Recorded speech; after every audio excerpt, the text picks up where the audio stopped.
छायावाद है तो छायावाद को पढ़ते हैं। तो छायावाद का समय कब माना जाता है? छायावाद का समय माना गया है 1918 से 1936 तक माना गया है। ठीक है दोस्तों, तो कब तक माना गया है छायावाद का समय? तो 1918 से 1936 ईस्वी तक छायावाद का समय माना गया है। तो हिंदी में सर्वप्रथम पंडित मुकुटधर पांडे ने जबलपुर से प्रकाशित पत्रिका में सन 1920 ईस्वी में हिंदी में छायावाद शीर्षक से 4 किस्तों में एक लेख प्रकाशित करवाया था। तो हिंदी में सर्वप्रथम जो मुकुटधर पांडे जी हैं, तो जबलपुर से प्रकाशित पत्रिका में सन 1920 ईस्वी में हिंदी में छायावाद, कौन सा नाम दिया गया है? हिंदी में छायावाद शीर्षक से 4 किस्तों में एक लेख प्रकाशित कराया था। आगे है दोस्तों कि मुकुटधर पांडे को लिखित रूप में छायावाद शब्द प्रथम प्रयोक्ता स्वीकार किया गया है। तो जो मुकुटधर पांडे जी हैं, इनको छायावाद का जो शब्द का प्रथम प्रयोक्ता किसको माना गया है? तो मुकुटधर पांडे जी को माना गया है। आगे है सन 1920 ईस्वी में सुशील कुमार ने सरस्वती में हिंदी में छायावाद शीर्षक से एक संवादात्मक लेख प्रकाशित करवाया। इस संवाद में 4 लोगों ने भाग लिया। तो 1920 में सुशील कुमार ने सरस्वती पत्रिका में कौन सा शीर्षक से? हिंदी में छायावाद शीर्षक से संवादात्मक लेख प्रकाशित करवाया था। ठीक, इसमें कौन कौन से लोग थे? तो सुशीला देवी, हरिकिशोर बाबू, चित्रकार राम नरेश जोशी तथा सुमित्रानंदन पंत थे। आगे देख लेते हैं विभिन्न जो हमारे आचार्य हैं उनके द्वारा जो परिभाषाएं दी गई है, तो उसके बारे में देख लेते हैं। पहले आचार्य आते हैं हमारे जो छायावाद की परिभाषा दिए हैं, आचार्य रामचंद्र शुक्ल। तो आचार्य रामचंद्र शुक्ल क्या देते हैं परिभाषा? कि छायावाद उस शब्द का प्रयोग 2 अर्थों में समझना चाहिए। एक तो रहस्यवाद के अर्थ में, जहाँ इसका संबंध काव्य वस्तु से है, और अर्थात जहाँ काव्य उस अनंत और अज्ञात प्रीतम के आलंबन बनाकर अत्यंत चित्रमयी भाषा में प्रेम की अनेक प्रकार से व्यंजना करता है। छायावाद शब्द का दूसरा प्रयोग काव्य शैली या पद्धति विशेष के व्यापक अर्थ में है। ये किसका कथन है? तो आचार्य रामचंद्र शुक्ल का छायावाद के प्रति इनका परिभाषा दी गई है। ठीक है, आगे है नंद दुलारे वाजपेयी। तो नंद दुलारे वाजपेयी क्या कहते हैं? कि मानव अथवा प्रकृति के सूक्ष्म किंतु व्यक्ति सौंदर्य में आध्यात्मिक छाया का भान मेरे विचार से छायावाद की सर्वमान्य व्याख्या हो सकती है। तो ये किनका कथन है छायावाद के प्रति? नंद दुलारे वाजपेयी का। अगले हैं जयशंकर प्रसाद। तो जयशंकर प्रसाद क्या कहते हैं ये देख लेते हैं। जयशंकर प्रसाद कहते हैं जब वेदना के आधार पर स्वानुभूतिमयी व्यक्तित्व होने लगी, तब हिंदी में उसे छायावाद के नाम से अभिहित किया गया। ध्वन्यात्मक लक्षणिकता, सौंदर्यमय प्रतीक विधान तथा उपचार वक्रता के साथ स्वानुभूति की विविध छायावाद की विशेषताएं हैं। एक इनका जो कथन है छायावाद के प्रति जयशंकर प्रसाद का है। आगे देखते हैं महादेवी वर्मा जी क्या कहते हैं। तो महादेवी वर्मा जी कहती हैं कि छायावाद तत्वतः प्रकृति के बीच जीवन का उद्गीत है। उसका मूल दर्शन सर्वात्माद है। ठीक, तो महादेवी वर्मा क्या कहती हैं कि छायावाद तत्वतः प्रकृति के बीच जीवन की उद्गीत है।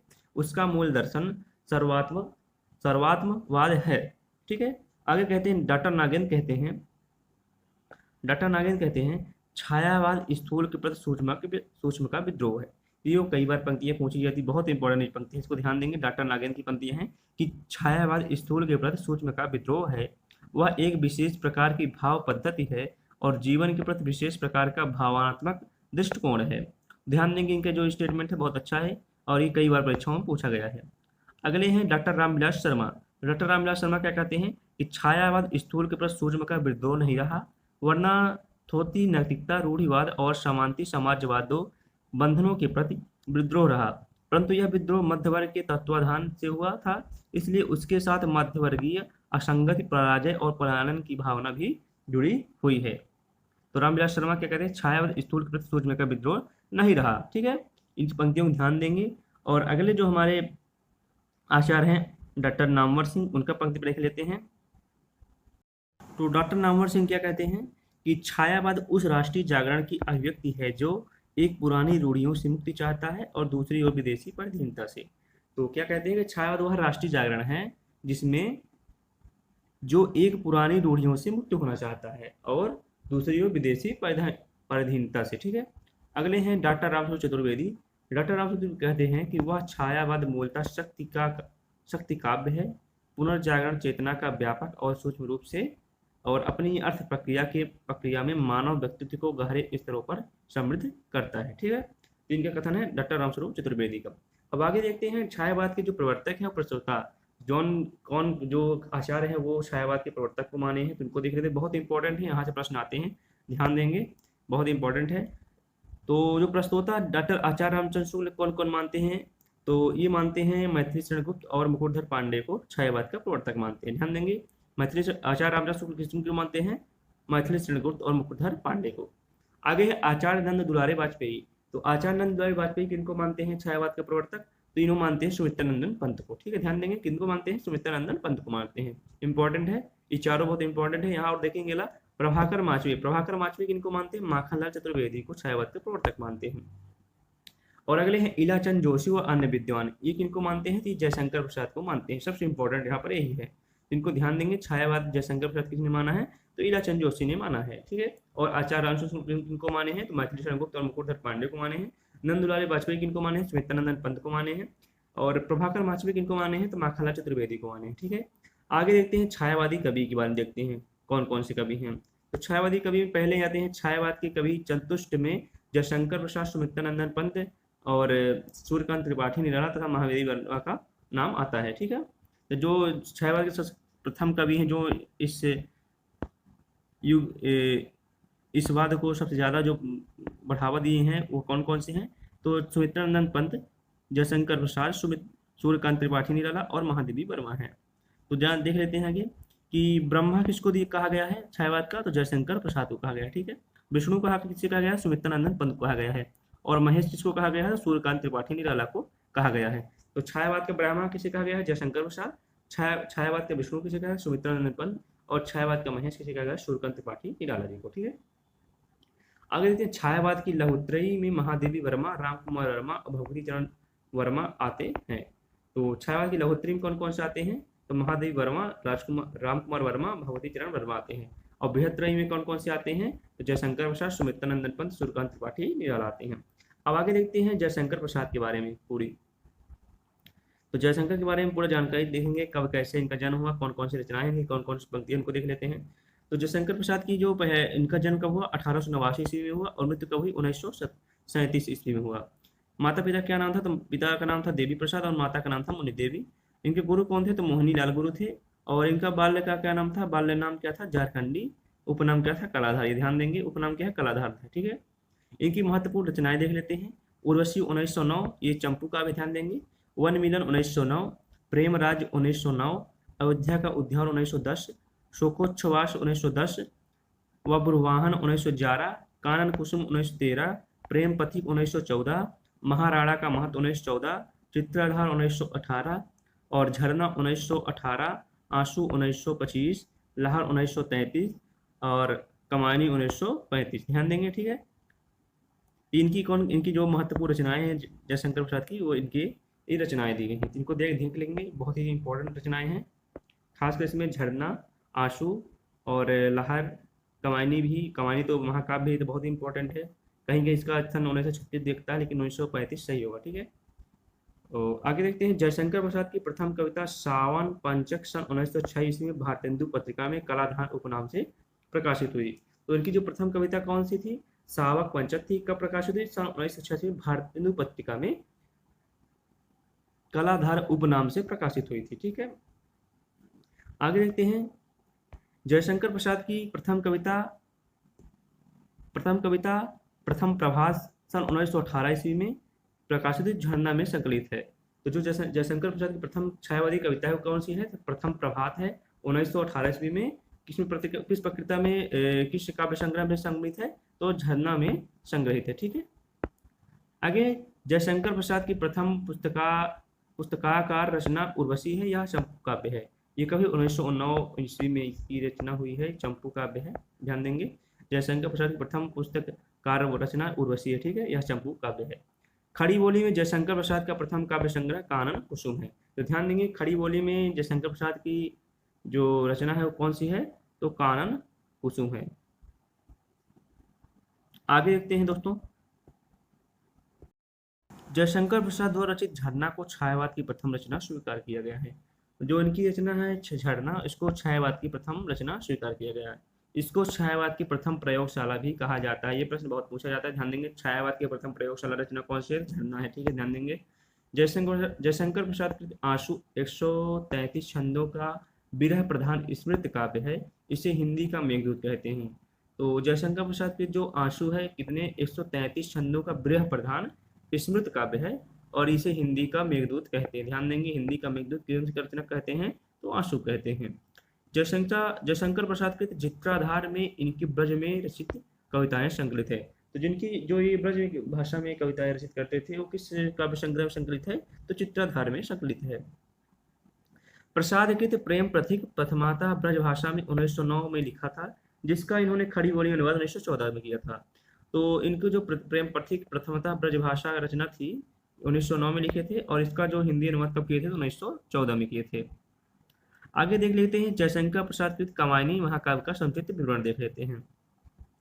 तो इसमें कितने सर्ग है कामायनी में, महाकाव्य, ध्यान देंगे कितने सर्ग, 15 सर्ग हैं इसमें। और अंगिरस कौन सा है, शांत निर्वेद है। दर्शन कौन सा है, समरसतावाद आनंदवाद है।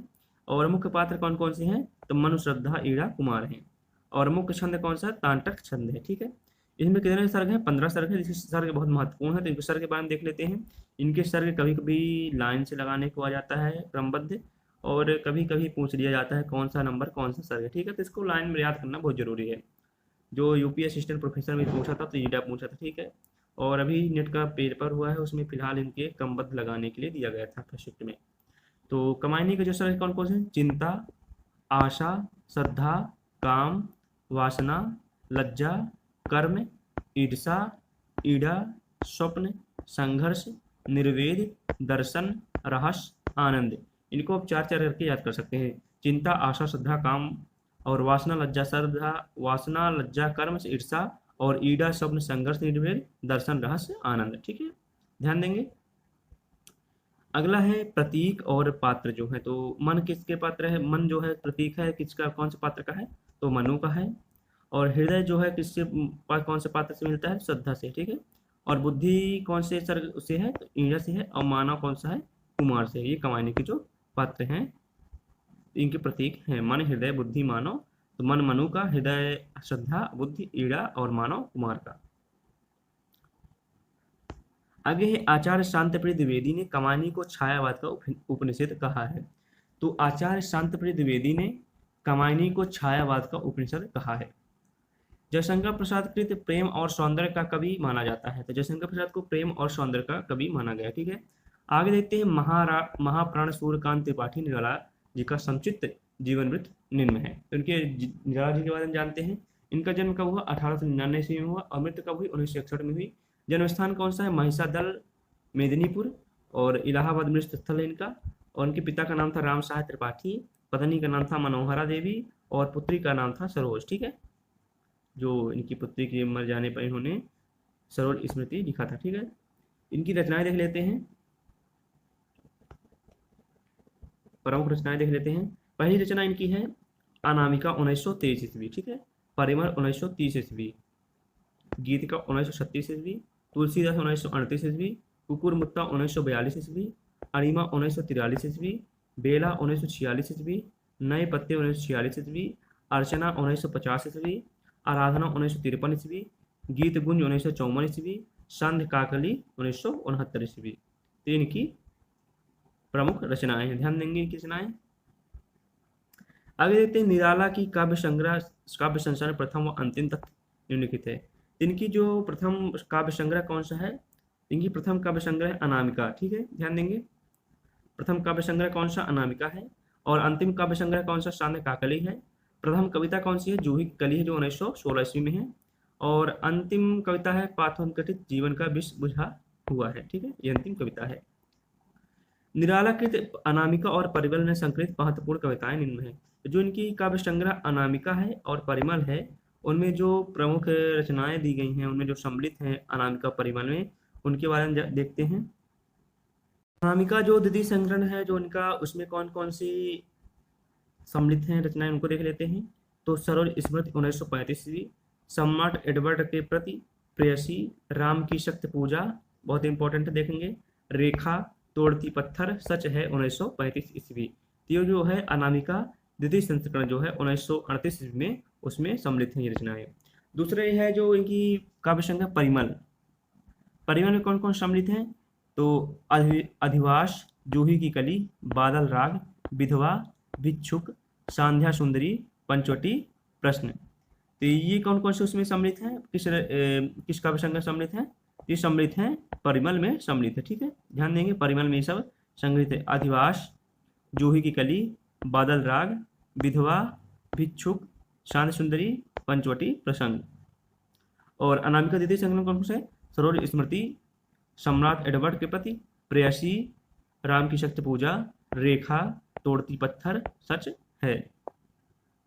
आगे है सूर्यकांत त्रिपाठी निराला को हिंदी में मुक्त छंद का प्रवर्तक माना जाता है। हिंदी में मुक्त छंद का प्रवर्तक किसे माना जाता है? तो सूर्यकांत त्रिपाठी निराला को माना जाता है।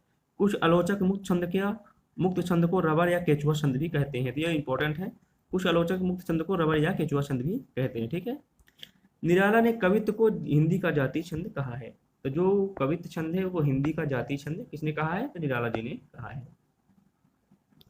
आगे है निराला ने परिमल की भूमिका में लिखा है कि मनुष्यों की मुक्ति की तरह कविता की भी मुक्ति होती है।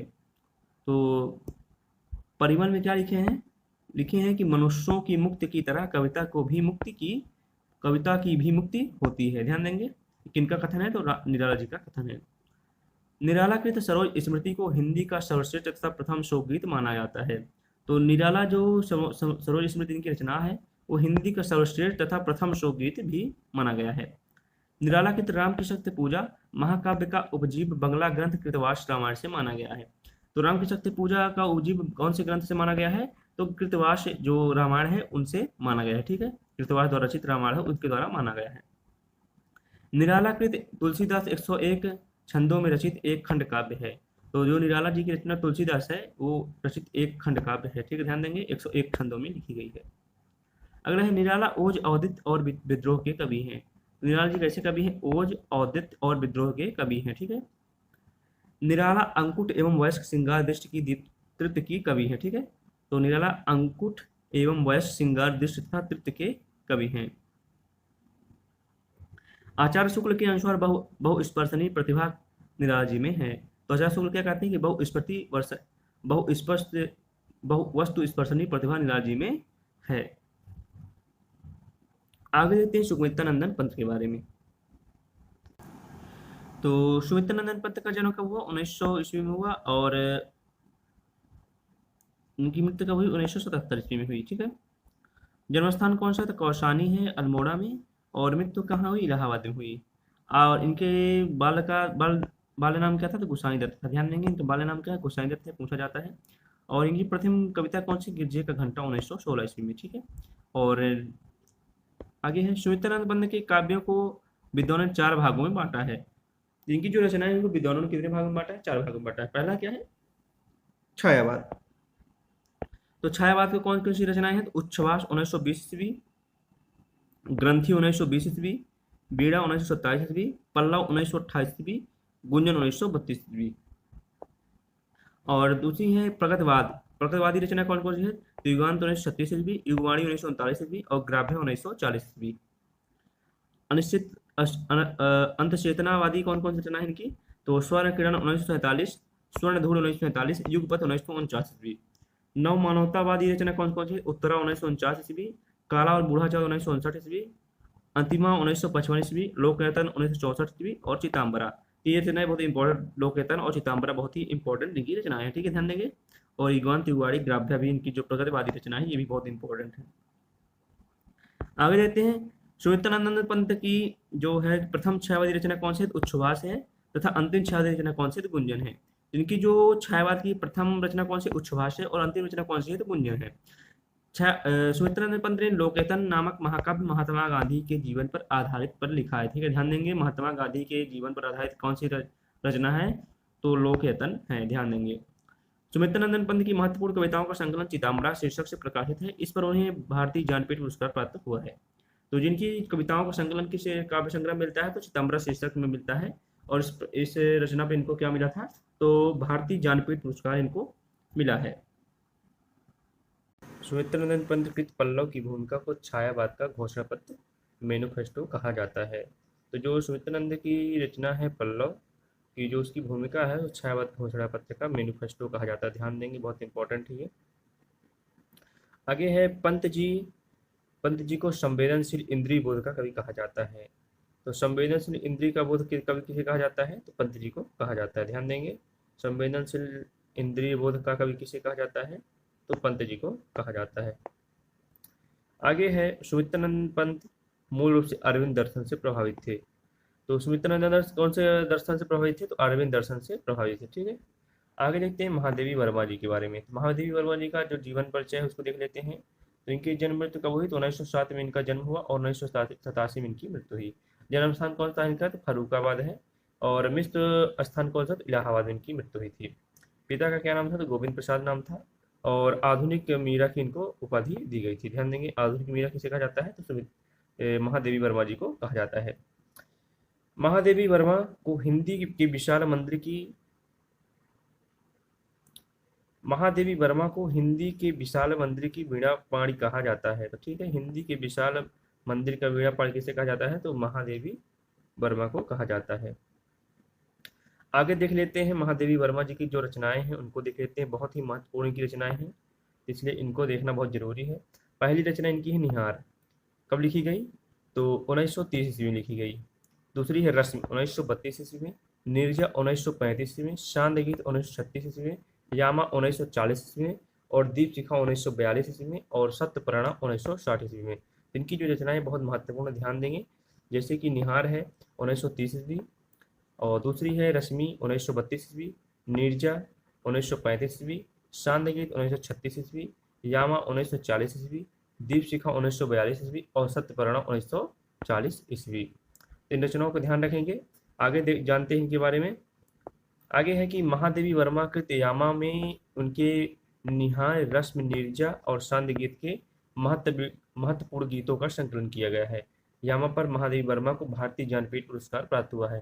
तो जो इनकी कृत यामा है, तिनमें से इनकी जो रचनाएं हैं निहार, रश्मि, निर्जा, शांत गीत, तो उसी में इनकी जो है तो संकलन किया गया है, जिसका मिला के यामा नाम दिया गया है। और इस रचना को यामा के नाम पे जो है इसको भारतीय ज्ञानपीठ पुरस्कार प्राप्त हुआ है इनको। महादेवी वर्मा कृत सत्यप्राणा में ऋग्वेद के मंत्रों का हिंदी काव्यानुवाद संकलित किया है। तो जो इनकी रचना सत्यप्राणा है, इसमें ऋग्वेद के मंत्रों के हिंदी काव्यानुवाद संकलित हुए हैं। आगे जानते हैं कि अयोध्या सिंह उपाध्याय हरिऔध ने महादेवी वर्मा के प्रथम संकलन निहार की भूमिका सन 1930 में लिखी। तो जो इनकी रचना महादेवी वर्मा की रचना है निहार, उसकी भूमिका कौन लिखे है, तो अयोध्या सिंह उपाध्याय हरिऔध ने कब लिखी, 1930 ईस्वी में उनकी भूमिका लिखी है। किस रचना पर, निहार रचना पर भूमिका लिखी, उन्हें कब लिखी, 1930 ईस्वी में लिखी। आगे देखते हैं महादेवी वर्मा की ब्रजभाषा और आरंभिक खड़ी बोली की कविताओं का संकलन सन 1984 ईस्वी में प्रथम आयाम शीर्षक से प्रकाशित हुआ। तो जो महादेवी वर्मा की ब्रजभाषा में आरंभिक खड़ी बोली कविताओं का संकलन है, सन 1984 में किस शीर्षक से प्रकाशित हुआ, तो प्रथम आयाम नाम से शीर्षक से प्रकाशित हुआ है। आगे देखते हैं महादेवी वर्मा को बौद्ध दर्शन से प्रभावित थे। रहस्यवादी कवित्री के रूप में स्वीकार किया जाता है। इनकी सर्वाधिक प्रिय प्रतीक दीपक और बादल है। तो ये जो महादेवी वर्मा थी कौन से बौद्ध दर्शन से प्रभावित थे, तो बौद्ध दर्शन से प्रभावित थे और रहस्यवादी कवियत्री के रूप में स्वीकार किया गया इनको। इनकी सर्वाधिक प्रिय प्रतीक कौन सा है, तो दीपक और बादल है। ठीक है, आगे देख लेते हैं छायावाद के अन्य कवि और उनकी जो रचनाएं उनको देख लेते हैं। छायावाद की और जो कवि उनकी रचनाएं देख लेते हैं और जो कवि छाया उनको देख लेते हैं। पहले कवि हैं उदय शंकर भट्ट। उदय शंकर भट्ट का जन्म कब हुआ, 1898 ईस्वी में। मृत्यु कब हुई, 1966 ईस्वी में। इनकी रचनाएं कौन कौन सी हैं, तो राका, मानसी, विसर्जन, युगदीप, अमृत और विष, यथार्थ और कल्पना। किनकी रचना है, उदय शंकर भट्ट की है। उदय शंकर भट्ट का जन्म स्थान याद रखेंगे और जन्म जन्म याद रखेंगे 1898 और मृत्यु 1966 ईस्वी। अगले कवि हैं छायावाद के जो अन्य कवि हैं उनमें से मोहनलाल महतो वियोगी। इनका जन्म कब हुआ? 1899 ईस्वी में हुआ और इनकी मृत्यु कब हुई? 1990 ईस्वी में हुई। इनकी रचनाएं कौन कौन से? निर्माल 1926 ईस्वी, एक तारा, कल्पना 1935 ईस्वी। किनकी रचनाएं हैं? तो मोहनलाल महतो वियोगी की हैं। आगे देखते हैं लक्ष्मी नारायण मिश्र। लक्ष्मी नारायण मिश्र की जन्म कब हुआ? 1903 ईस्वी में और इनकी रचनाएं कौन सी है? अंतर जगत, अंतर जगत, ठीक है। आगे देखते हैं डॉक्टर राम कुमार वर्मा। डॉक्टर राम कुमार वर्मा का जन्म कब हुआ? 1905 ईस्वी में हुआ, मृत्यु कब हुई? 1990 ईस्वी में हुई। और इनकी रचनाएं कौन कौन सी है? तो रूपराशि 1931 ईस्वी, निशीथ, चित्ररेखा 1935 ईस्वी, आकाशगंगा, आकाशगंगा। तो ये जो चार रचनाएं हैं किनकी? राम कुमार वर्मा की है। ये इंपॉर्टेंट है राम कुमार वर्मा, इनको ध्यान रखेंगे। आगे देखते हैं जनार्दन प्रसाद झा द्रुज। तो इनकी कौन सी रचना है? अनुभूति और अंतर्ध्वनि। जनार्दन प्रसाद झा द्रुज की रचना कौन कौन सी है? अनुभूति, अंतर्ध्वनि। आगे देखते हैं गोपाल सिंह नेपाली। गोपाल सिंह नेपाली 1913 से 1963 तक इनका जन्म था और इनकी रचनाएं कौन सी? पंछी, रागिनी, उमंग 1934 ईस्वी। तो गोपाल सिंह नेपाली कौन कौन सी रचनाएं हैं? पंछी, रागिनी, उमंग 1934 ईस्वी में हुई।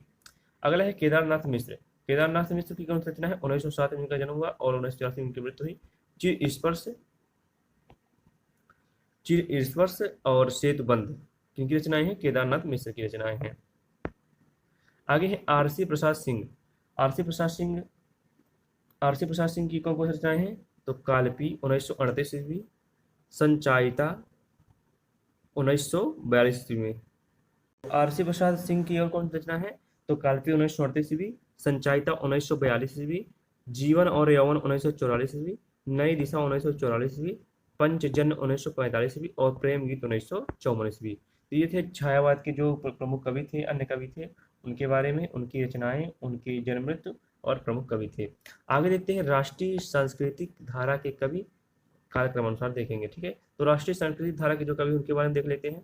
तो पहले राष्ट्रीय सांस्कृतिक धारा कवि कौन से आते हैं? पहले कवि आते हैं माखनलाल चतुर्वेदी। तो माखनलाल चतुर्वेदी का जन्म मृत्यु क्या है? तो 1889 में इनका जन्म हुआ और 1968 ईस्वी में इनकी मृत्यु हुई। इनकी महत्वपूर्ण रचनाएं देख लेते हैं, बहुत ही इंपॉर्टेंट रचनाएं हैं, इनको देख लेंगे। पहली रचना है हिमकरेटनी। हिमकरेटनी की रचना कब हुई? 1943 ईस्वी में हुई। अगली इनकी रचना हिम तरंगिनी 1949 ईस्वी में, माता 1951 ईस्वी में, समर्पण 1956 ईस्वी में। तो माखनलाल चतुर्वेदी याद रखेंगे, इनकी रचनाएं याद रखेंगे। अगले कवि हैं सियाराम शरण गुप्त। तो सियाराम शरण गुप्त की जो जन्म मृत्यु कब है? 1855 का जन्म हुआ, 1963 में इनकी मृत्यु हुई। इनकी रचनाएं कौन कौन से उनको देख लेते हैं। इनकी महत्वपूर्ण रचनाएं हैं, बहुत महत्वपूर्ण है, इनको देख लेंगे। मौर्य विजय 1914 ईस्वी, अनाथ 1917 ईस्वी, दुर्वाधन 1924 ईस्वी, विषाद 1925 ईस्वी, आद्रा 1927 ईस्वी, आत्मोत्सर्ग 1931 ईस्वी, पथे 1933 ईस्वी, मृणमयी 1936 ईस्वी, बापू 1937 ईस्वी, उन्मुक्त 1940 ईस्वी, दैनिकी 1942 ईस्वी, नकुल 1946 ईस्वी। तीन की महत्वपूर्ण रचनाएं हैं सियाराम शरण गुप्त जी की। आगे देखते हैं अगले कवि हैं बालकृष्ण शर्मा नवीन। बहुत ही इंपॉर्टेंट कवि हैं, इनको भी ध्यान देंगे। 1857 इनका जन्म हुआ और 1960 में इनकी मृत्यु हुई। इनकी प्रमुख रचनाएं कौन कौन सी है? पहली रचना सबसे महत्वपूर्ण, बहुत इंपॉर्टेंट है, कुमकुम 1939 में। और अगली रचना है रश्मि रेखा, अगली रचना है अपलक और अगली है क्वाशी, हम बिस्पाई, जन्म की, विनोबा, स्तवन, उर्मिला। ये किनकी रचनाएं हैं? तो बालकृष्ण शर्मा नवीन जी की ये रचनाएं हैं। आगे कवित्री हैं सुभद्रा कुमारी चौहान। तो सुभद्रा कुमारी चौहान की जो रचनाएं उनको देख लेते हैं। इनका जन्म कब हुआ? 1905 ईस्वी में हुआ और मृत्यु कब हुई? 1948 ईस्वी में हुआ। इनकी रचना कौन कौन सी? त्रिधारा, मुकुल 1921 में। इनकी रचनाएं बहुत महत्वपूर्ण, ध्यान देंगे। सुभद्रा कुमारी चौहान जी की 1905 ईस्वी का जन्म हुआ, 1948 में की मृत्यु हुई। अगली कवि जगन्नाथ प्रसाद मिलिंद। जगन्नाथ प्रसाद मिलिंद का जन्म कब हुआ? 1907 ईस्वी में और 1986 में इनकी मृत्यु हुई। इनकी रचनाएं कौन कौन सी है? तो जीवन संगीत 1940 ईस्वी और नवयुवक के गान। अगले कवि हैं महेश चंद्र प्रसाद। इनकी रचना कौन सी? कांग्रेस शतक। तो ये थे जो राष्ट्रीय सांस्कृतिक धारा के कवि थे, कालक्रम उनको देखें। आगे देखते हैं और फैक्ट देख लेते हैं कुछ। अगला फैक्ट है कि माखनलाल चतुर्वेदी को एक भारतीय आत्मा के नाम से भी जाना जाता है। तो ध्यान दें कि माखनलाल चतुर्वेदी को किस नाम से जाना जाता है? एक भारतीय आत्मा के नाम से भी जाना जाता है, ठीक है, ध्यान देंगे। अगला है माखनलाल चतुर्वेदी की प्रसिद्ध कविता कैदी और कोकिला, पुष्प की अभिलाषा आदि हैं। तो माखनलाल चतुर्वेदी की जो प्रसिद्ध कविताएं हैं कौन कौन सी है? तो कैदी और कोकिला, पुष्प की अभिलाषाएं आदि इनकी महत्वपूर्ण कविताएं हैं। आगे देखते हैं, सियाराम शरण गुप्त को राष्ट्रकवि मैथिली गुप्त के अनुज थे। तो जो सियाराम शरण गुप्त हैं वो मैथिली शरण गुप्त के भाई थे। ठीक है, आगे है सियाराम शरण गुप्त की प्रथम कविता इंदु में सन 1910 ईस्वी में प्रकाशित हुई। तो सियाराम शरण की जो प्रथम कविता है इंदु पत्रिका में सन 1910 ईस्वी में प्रकाशित हुई थी, ध्यान देंगे। अगला है बालकृष्ण श्रवण नवीन उपनाम से कविता लिखते थे, इनका प्रथम काव्य संग्रह कुमकुम है। तो बालकृष्ण शर्मा किस उपनाम से लिखते थे? तो नवीन उपनाम से कविता लिखते थे। इनकी प्रथम काव्य संग्रह कौन सा है? तो कुमकुम है जो इनकी प्रथम काव्य संग्रह। कब कुमकुम है? 1939 ईस्वी में कुमकुम का प्रकाशन वर्ष है। ठीक है, अगला है सुभद्रा कुमारी चौहान का जन्म प्रयाग जिले के निहालपुर गांव में हुआ था। तो सुभद्रा कुमार चौहान का जन्म कहाँ हुआ था? तो प्रयाग जिले के निहालपुर गांव में हुआ था। ध्यान देंगे, कब कहाँ हुआ था? निहालपुर गांव में, प्रयाग जिले में हुआ था। सुभद्रा कुमारी चौहान की रचनाएं देख लेते हैं, बहुत महत्वपूर्ण जो कविताएं इनकी बहुत महत्वपूर्ण उनको देख लेते हैं। तो पहली इनकी काव्य रचना है, कविता है झांसी की रानी, बहुत इंपॉर्टेंट कविता है इनकी। झंडे की इज्जत में, स्वदेश के प्रति, जलियांवाला बाग, ये महत्वपूर्ण इनकी कविताएं हैं। आगे देखते हैं प्रेम और मस्ती का काव्य व्यक्तिवादी कवि। तो क्या है टॉपिक? प्रेम और मस्ती का काव्य व्यक्तिवादी कवि। अगला देखते हैं जो प्रेम और मस्ती का काव्य व्यक्तिवादी कवि है, तो उनके बारे में देख लेते हैं।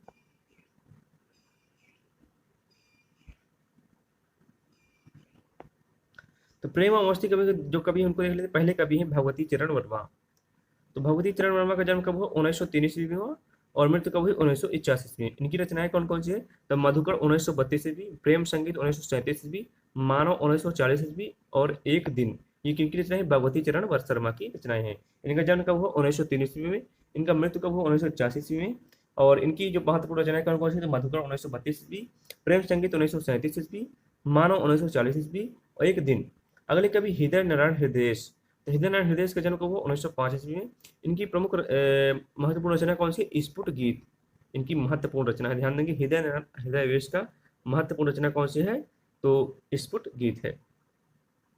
आगे देखते हैं महत्वपूर्ण कवि हैं हरिवंश राय बच्चन। हरिवंश राय बच्चन की कविताएं देख लेते हैं। इनकी जो रचनाएं उनको देख लेते हैं और इनका जीवन मृत्यु देख लेते हैं। तो इनका जन्म कब हुआ? 1907 ईस्वी में हुआ और 2003 में इनकी मृत्यु हुई। इनकी प्रमुख रचनाएं कौन कौन सी? तो मधुशाला 1935 ईस्वी, मधुबाला 1936 ईस्वी, मधुकलश 1937 ईस्वी, निशा निमंत्रण 1938 ईस्वी, एकांत संगीत 1939 ईस्वी, आकुल अंतर 1943 ईस्वी, सतरांगनी 1945 ईस्वी, बंगाल का अकाल 1946 ईस्वी, हलाहल 1946 ईस्वी, खादी का फूल 1948 ईस्वी, मिलन यामिनी 1950 ईस्वी। ये जो इनकी रचनाएं बहुत महत्वपूर्ण है, ध्यान देंगे। हरिवंश राय बच्चन की मधुशाला, मधुबाला, मधुकलश, निशा निमंत्रण, एकांत संगीत, अकुल आंतर, सतरंगिनी, बंगाल का अकाल, हलाहल, खादी के फूल, मिलन यामिनी, ये किनकी रचनाएं हैं? तो हरिवंश राय बच्चन जी की रचनाएं हैं। आगे देखते हैं हरे कृष्ण प्रेमी। हरे कृष्ण प्रेमी का जन्म कब हुआ? 1908 ईस्वी में हुआ। इनकी महत्वपूर्ण रचना कौन कौन सी है? तो अग्निगान, वंदना के बोल, आंखों में अनंत के पथ पर, एक इनकी रचना है हरे कृष्ण प्रेमी की है। अगले कवि नारेंद्र शर्मा। तो नारेंद्र शर्मा का जन्म कब हुआ? 1943 ईस्वी में हुआ और मृत्यु कब हुई? 1991 ईस्वी में हुई। इनकी प्रमुख रचना कौन सी है? प्रभात फेरी सबसे महत्वपूर्ण रचना है, ध्यान देंगे। प्रभात फेरी 1938 ईस्वी, प्रवासी के गीत 1938 बहुत इंपॉर्टेंट रचना है। अगली है पलाश वन 1939 ईस्वी, मिट्टी और फूल 1942 ईस्वी, कामनी 1942 ईस्वी, हंसमाला 1946 ईस्वी, रक्तचंदन 1949 ईस्वी, अग्नशासस 1951 ईस्वी। ये किनकी रचनाएं हैं? तो नरेंद्र शर्मा जी की रचनाएं हैं। अगले देखते हैं रामेश्वर शुक्ल अंचल। तो रामेश्वर शुक्ल अंचल की कौन कौन सी रचनाएं हैं? तो इनका जन्म कब हुआ? 1915 ईस्वी में और मृत्यु कब हुई? 1996 ईस्वी में हुई। इनकी प्रमुख रचना कौन सी थी? तो मधुलिका 1938 ईस्वी, अपराजिता 1939 ईस्वी, किरण बेला 1941 ईस्वी, करील 1942 ईस्वी, लाल चूनर 1944 ईस्वी, वर्षांत के बादल, ये किनकी रचनाएं हैं? तो रामेश्वर शुक्ल अंचल जी की रचनाएं हैं। अगले कवि जानकी वल्लभ शास्त्री। तो जानकी वल्लभ शास्त्री जी का जन्म कब हुआ? 1916 ईस्वी में हुआ। इनकी प्रमुख रचना कौन कौन सी है? तो रूप अरूप 1940 ईस्वी, तीर तरंग 1944 ईस्वी, चिप्रा 1945 ईस्वी, मेघ गीत 1950 ईस्वी, अवंतिका 1953 ईस्वी। तो किनकी रचनाएं हैं? तो जानकी वल्लभ शास्त्री की रचनाएं हैं। अगले कवि हैं विद्यावती कोकिल। ध्यान देंगे, विद्यावती कोकिल, इनकी कौन कौन सी रचना है? तो अंकुरिता, माँ सुहागिन, पुनर्मिलन, आरती, किनकी रचना है? ये विद्यावती कोकिल की है। अगले कवि है सुमित्रा कुमारी सिन्हा। तो सुमित्रा कुमारी सिन्हा की कौन सी रचना है? तो विहाग, आशा पर, पंथनी, बोलो के देवता। आगे देख लेते हैं कुछ फैक्ट है कि हरिवंश राय बच्चन जी को हिंदी साहित्य में हालावाद का प्रवर्तक माना जाता है। इन पर उमर खयाम का प्रभाव सर्वाधिक पड़ा था। तो जो हरिवंश राय बच्चन है, इनको हिंदी साहित्य में हालावाद का प्रवर्तक माना जाता है। और इन पर किसका प्रभाव पड़ा था? तो उमर खयाम जी का प्रभाव इन पर पड़ा था। आगे बच्चन जी को हिंदी का बारन भी कहा जाता है। तो बच्चन जी को हिंदी का बारन भी कहा जाता है, ध्यान देंगे। हिंदी का बारन किसे कहा जाता है? तो हरिवंश राय बच्चन जी को कहा जाता है। रामेश्वर शुक्ल अंचल को हिंदी में मानसलवाद के प्रवर्तक माना जाता है। तो मानसलवाद के प्रवर्तक कौन है माने जाते हैं? तो रामेश्वर शुक्ल अंचल माने जाते हैं, ध्यान देंगे। आगे है छायावाद के हास्य व्यंग्यकार कवि। तो जो छायावाद के हास्य और व्यंग्यकार कवि है, उनके बारे में देख लेते हैं।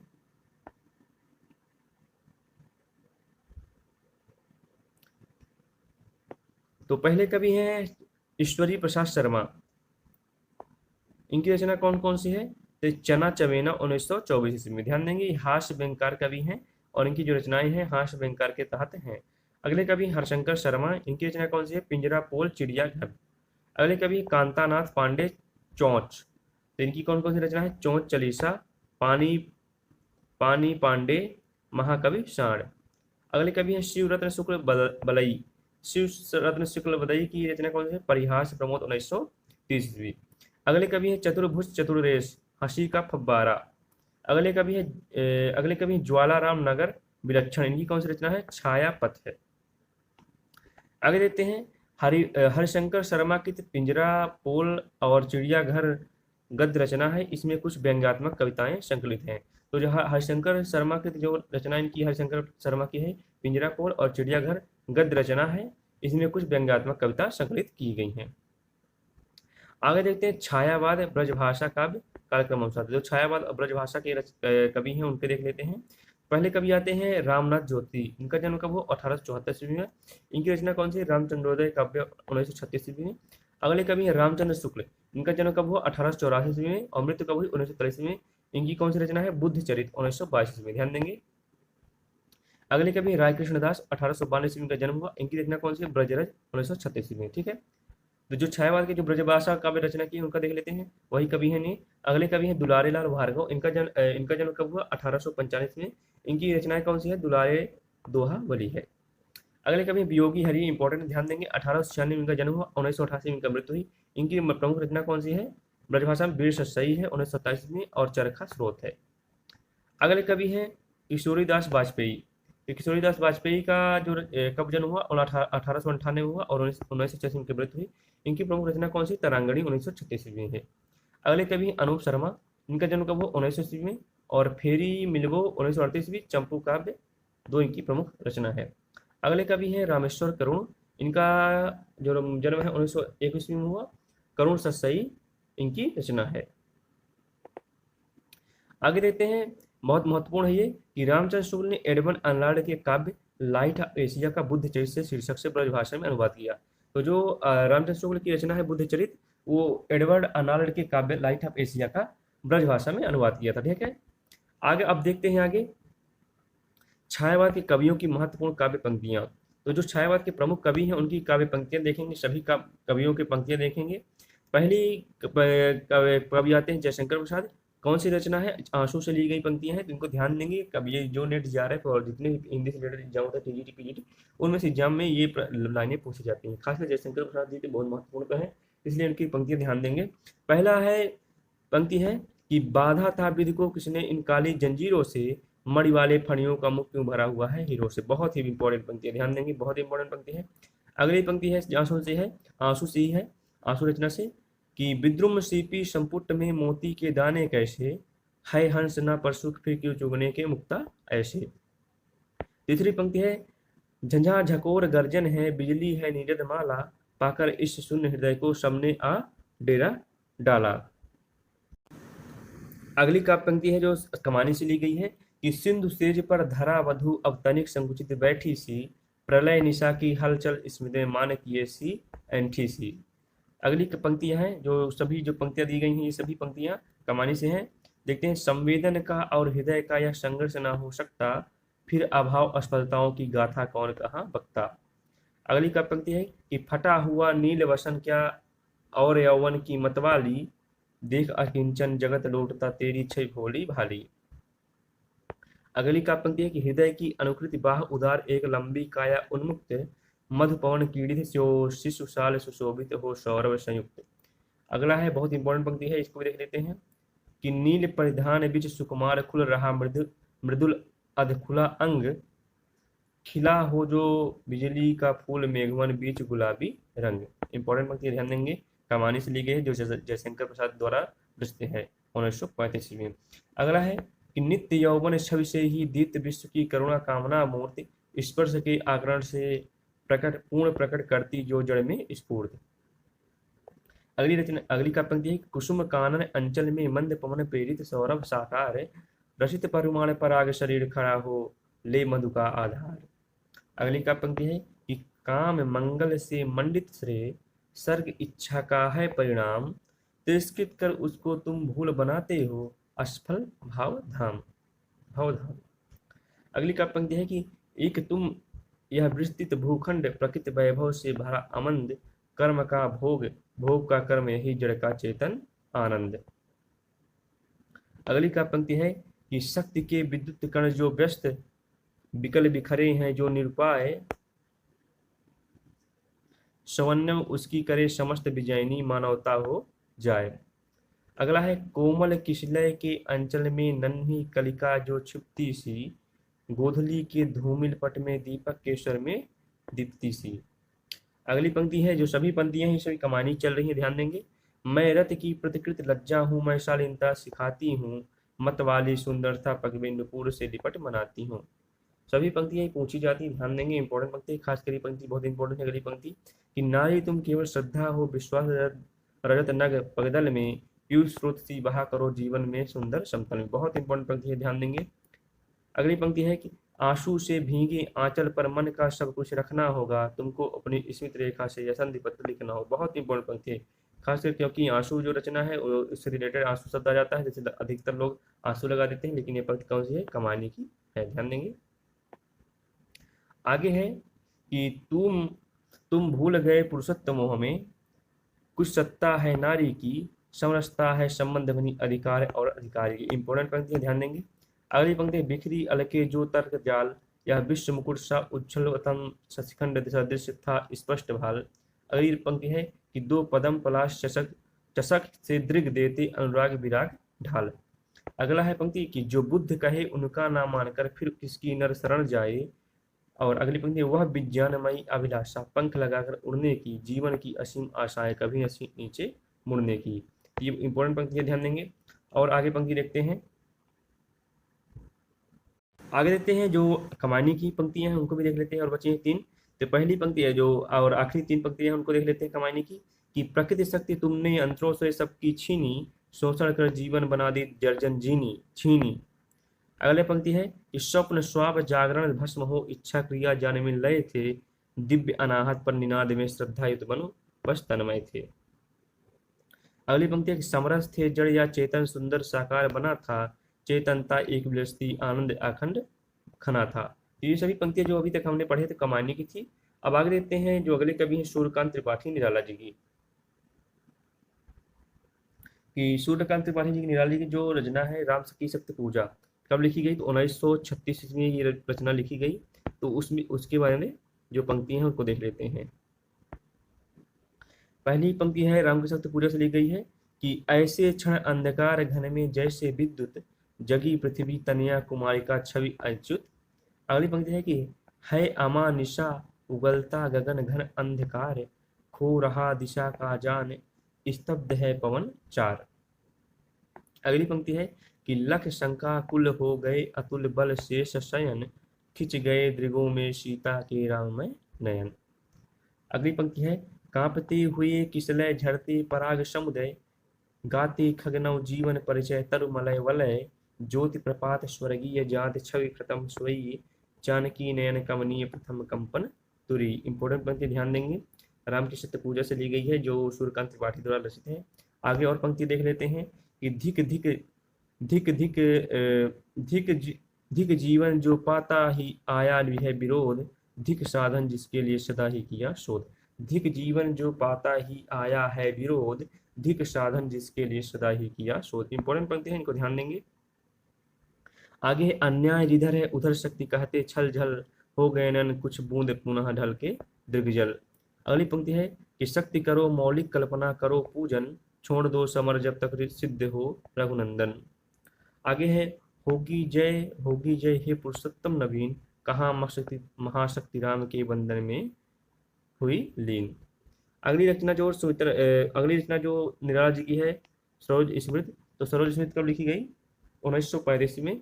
और इसकी जो पंक्ति है उनको देख लेते हैं। इंपॉर्टेंट है कि असत्य अधरों का सुना भाष, मैं कभी हूँ पाया है प्रकाश। पहली पंक्ति इंपॉर्टेंट है। आगे है कि धन्य मैं पिता निरर्थक था, कुछ भी तेरे हित ना कर सका, जाना तो अर्था गपो मैं, पर रहा सदा संकुचित कराए, लख कर अनर्थ आर्थिक पथ, पर हारता रहा मैं स्वार्थ समर।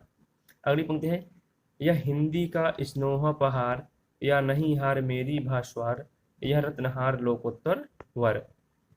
आगे है अगली पंक्ति इनकी है कि एक साथ जब सत घात घूण, आते थे मुझे तुले तूण, देखता रहा मैं खड़ा अपल, वह सर छेप वह रण कौशल। अगली पंक्ति है, जो पंक्तियां चल रही है सरोज स्मृति चल रही है। अगली पंक्ति है तब भी मैं इसी तरह समस्त कवि जीवन में व्यर्थ भी व्यस्त, लिखता आवाज गति मुक्त छंद पर, संपागत गण निरानंद। और आगे देखते हैं जो सरोज स्मृति की पंक्तियां हैं उनको और देख लेते हैं। पंक्ति है कि स्नेह निर्झर बह गया है, स्नेह निर्झर बह गया है, रेत जो तन रह गया है।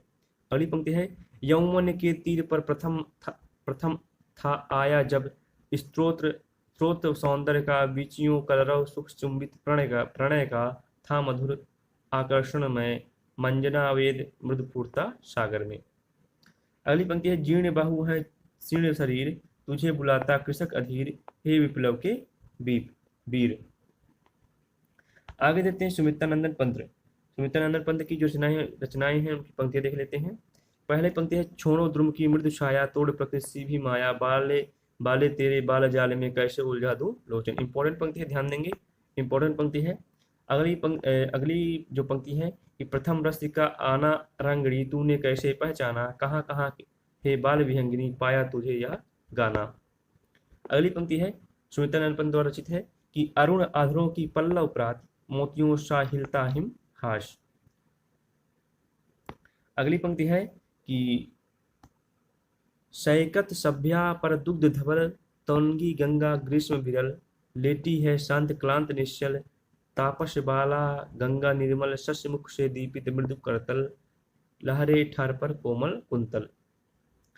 अगली पंक्ति है इस धारा सा ही जग का क्रम, शाश्वत इस जीवन का उद्गम, शाश्वत है गति शाश्वत संगम।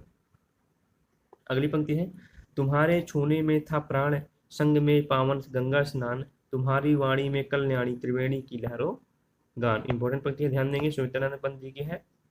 आगे है अगली पंक्ति की धूम धुआरे काजर कारे हम, की बिकरारे बादर, मदन राज के वीर बहादुर, पावस के उड़ते फणिधर। आगे है धूल की ढेरी में अनजान छिपे हैं मेरे मधुमय गान। अगली पंक्ति है वियोगी होगा पहला कभी, आश से उपजा होगा गान, निकल कर आंखों से चुपचाप वही होगी कविता अनजान। बहुत इंपॉर्टेंट पंक्ति, ध्यान देंगे, बहुत इंपॉर्टेंट पंक्ति सुमित्रानंद पंत की। अगला है कि धुत झरो जगत के जीर्ण पत्र हैं सब, स्तत्र ध्वस्त के शुक्र क्षीण, हिम ताप पीत मधुबात भीत, तुम्हारा वीत राग जड़ पुराचीन। बहुत इंपॉर्टेंट पंक्ति, ये भी बहुत इंपॉर्टेंट पंक्ति है, दोनों इंपॉर्टेंट पंक्ति है, याद रखेंगे। अगला है लक्ष्य अलक्षित चरण तुम्हारे चिन्ह निरंतर छोड़ रहे हैं जग के विक्षत वन स्थल पर। आगे है कि दूर उन खेतों के उस पार जहां तक गई नील झंकार। अगली पंक्ति है सुमित्रानंद पंत की तुम वहन कर सको जन मन में मेरे विचार, वाणी मेरी चाहिए तुम्हें क्या अलंकार। ठीक है, तो सुमित्रानंद पंत है। अगली पंक्ति है कि भूतवाद उस धरा स्वर्ग के लिए मात्र सोपान, जहाँ आत्मदर्शन अनादि के समासीन अम्लान। अगली पंक्ति है सुमित्रानंद पंत की कि सुंदर है विहग सुमन समुंदर सुंदर, मानव तुम सबसे सुंदरतम। ठीक है, क्योंकि किनकी पंक्तियां चल रही थी, तो सुमित्रानंद पंत की थी। आगे देखते हैं महादेवी वर्मा जी। तो महादेवी वर्मा जी की जो रचनाएं हैं उनको देख लेते हैं। पहली पंक्ति है कि मैं नीर भरे दुख की बदली, परिचय इतना इतिहास रही, उमड़ी कल थी मिट आज चली। बहुत इंपॉर्टेंट पंक्ति है। और किस काव्य संग्रह से ली गया है? सांध्य गीत से लिया गया। ठीक है, सांध्य गीत 1936 ईस्वी से लिया गया है ये।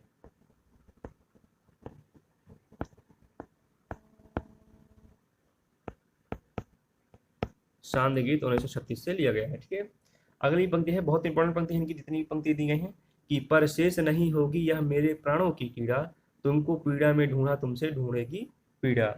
बहुत इंपॉर्टेंट पंक्ति है, ध्यान देंगे। ये भी कहाँ से ली गई है? तो निहार से ली गई है। ठीक है, निहार से ली गई है। ठीक है, पंक्ति निहार से 1930 ईस्वी। अगला है, जो तुम आ जाते एक बार, कितनी करुणा कितने संदेश, पथ में बीत जाते पन पराग बन पराग, गाता प्राणों का तार तार, अनुराग भर उन्माद राग। ठीक है, अगला है, क्या पूजा क्या अर्चन रे, क्या असीम का सुंदर मंदिर, मेरा लघुत्तम जीवन रे। आगे पंक्ति देखते हैं जो महादेव वर्मा जी की है कि मधुर मधुर मेरे दीपक जल, युग युग प्रतिदिन प्रतिक्षण प्रतिफल, प्रीतम का पथ अवलोकित कर। आगे देखते हैं, अगली पंक्ति है कि मिलन का मत नाम लो, मैं विरह में चिर हूँ। अगली है रचनी, बहुत इंपॉर्टेंट पंक्ति है ये, बहुत इंपॉर्टेंट पंक्ति है। बीन भी हूँ मैं तुम्हारी रागनी भी हूँ, दूर हूँ तुझसे आखंड सुहागनी भी हूँ। कहाँ से लिया गया है? रागनी से लिया गया है। ठीक है, ध्यान देंगे। ये जो पंक्ति दिया गया है नीरजा से लिया गया है, 1934 ईस्वी में लिखी गई है नीरजा। ठीक है, बहुत इंपॉर्टेंट पंक्ति है, नेट के सिलेबस में दिया गया है। अगला है, विश्व का क्रंदन भुला देगी मधुप की मधुर गुनगुन, क्या डुबो देंगे तुझे या फल के दल ओस गीले, तूने ना अपनी इच्छा को अपने लिए कारा बनाना, जाग तुझको दूर जाना। ठीक है, बहुत इंपॉर्टेंट पंक्ति, जितनी भी पंक्ति बहुत इंपॉर्टेंट है इनकी। अगली पंक्ति है महादेव वर्मा जी की कि वे मुस्कुराते फूल नहीं जिनको आता है मुरझाना, वे तारों के दीप नहीं जिनको भाता है बुझ जाना। बहुत इंपॉर्टेंट पंक्ति है, ध्यान ध्यान देंगे। इनकी जितनी भी पंक्ति है बहुत इंपॉर्टेंट है। आगे देखते हैं बालकृष्ण शर्मा नवीन। तो बालकृष्ण शर्मा नवीन जी की जो रचनाएं पंक्ति हैं उनको देख लेते हैं। पहले इनकी पंक्ति है कि ओ भिखमंगे अरे पराजित, ओ मललूम अरे चिर दोहित, तू अखंड भंडार शक्ति जगा जाग अरे निद्रा सम्मोहित। बहुत इंपॉर्टेंट पंक्ति बालकृष्ण शर्मा जी की, ध्यान देंगे। अगली पंक्ति इनकी है कि है बलिवेदी सखे प्रज्वलित, मांग रही ईंधन क्षण क्षण, आओ युवक लगा दो तो तुम अपने यौवन का ईंधन। बहुत इंपॉर्टेंट पंक्ति इनकी है। अगला पंक्ति इनकी है कि हम अनिकेतन हम तो रमते राम, हमारा क्या घर कैसा वतन। अगली पंक्ति इनकी है कि हो जाने दो गर्क नशे में, मत पड़ने दो फर्क नशे में। अगली पंक्ति है, कभी कुछ ऐसा तान सुनाओ जिसकी उथल पुथल मच जाए। बहुत इंपॉर्टेंट पंक्ति है कि बालकृष्ण शर्मा नवीन जी की, ध्यान देंगे। आगे देखते हैं, कुछ और फैक्ट देख लेते हैं कि पहला है कि छायावादी कवि संतुष्ट निम्नलिखित दर्शनों से प्रभावित थे।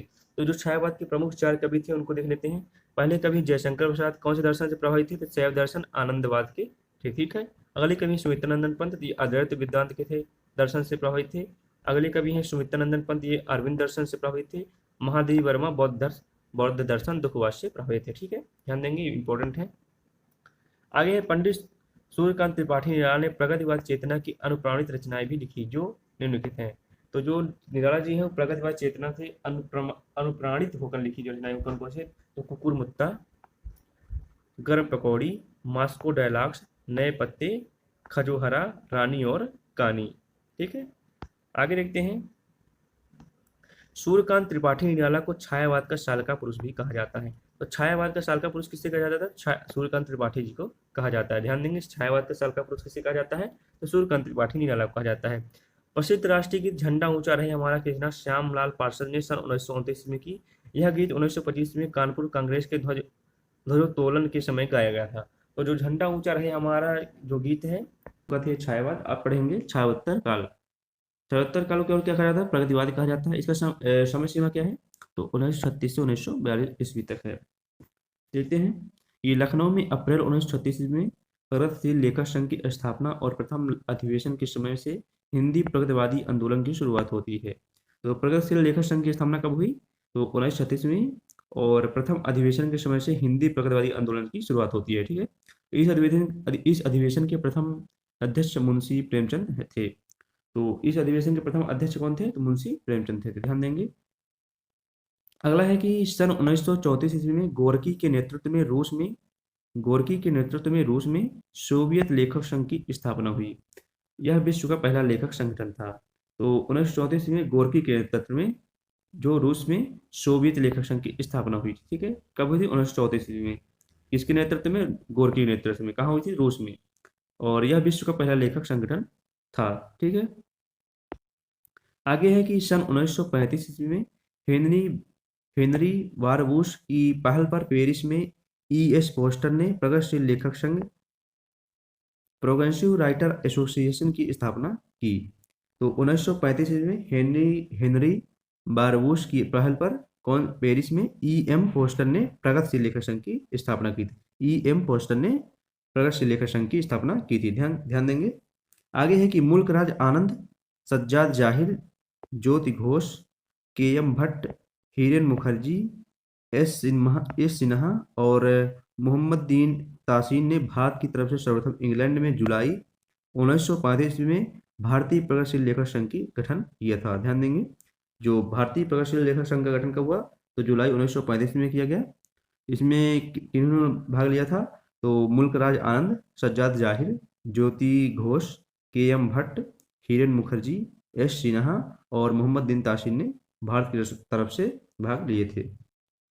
अगला है कि प्रगतिवादी का सैद्धांतिक आधार मार्क्स का दृढ़तात्मक सैद्धांतिक राजनीति के क्षेत्र में जो समाजवाद है, साम्यवाद है, साहित्य क्षेत्र में वही प्रगतिवाद है। तो जो प्रगतिवाद का सैद्धांतिक आधार जो मार्क्सवाद का है, दृढ़तात्मक भौतिकवाद है, उसमें राजनीति के क्षेत्र में जो समाजवाद या साम्यवाद है, साहित्य क्षेत्र में वही प्रगतिवाद है। ध्यान देंगे। आगे है डॉक्टर बच्चन सिंह ने सुमित्रानंद पंत कृत युगवाणी को खड़ी बोली की प्रथम प्रगतिवादी काव्य माना है। तो डॉक्टर बच्चन सिंह ने जो सुमित्रानंद पंत की रचना है युगवाणी, उसको प्रगतिवादी काव्य की प्रथम रचना माने हैं। आगे है डॉक्टर गणपत चंद्र गुप्त ने कालक्रम के दृश्य रामेश्वर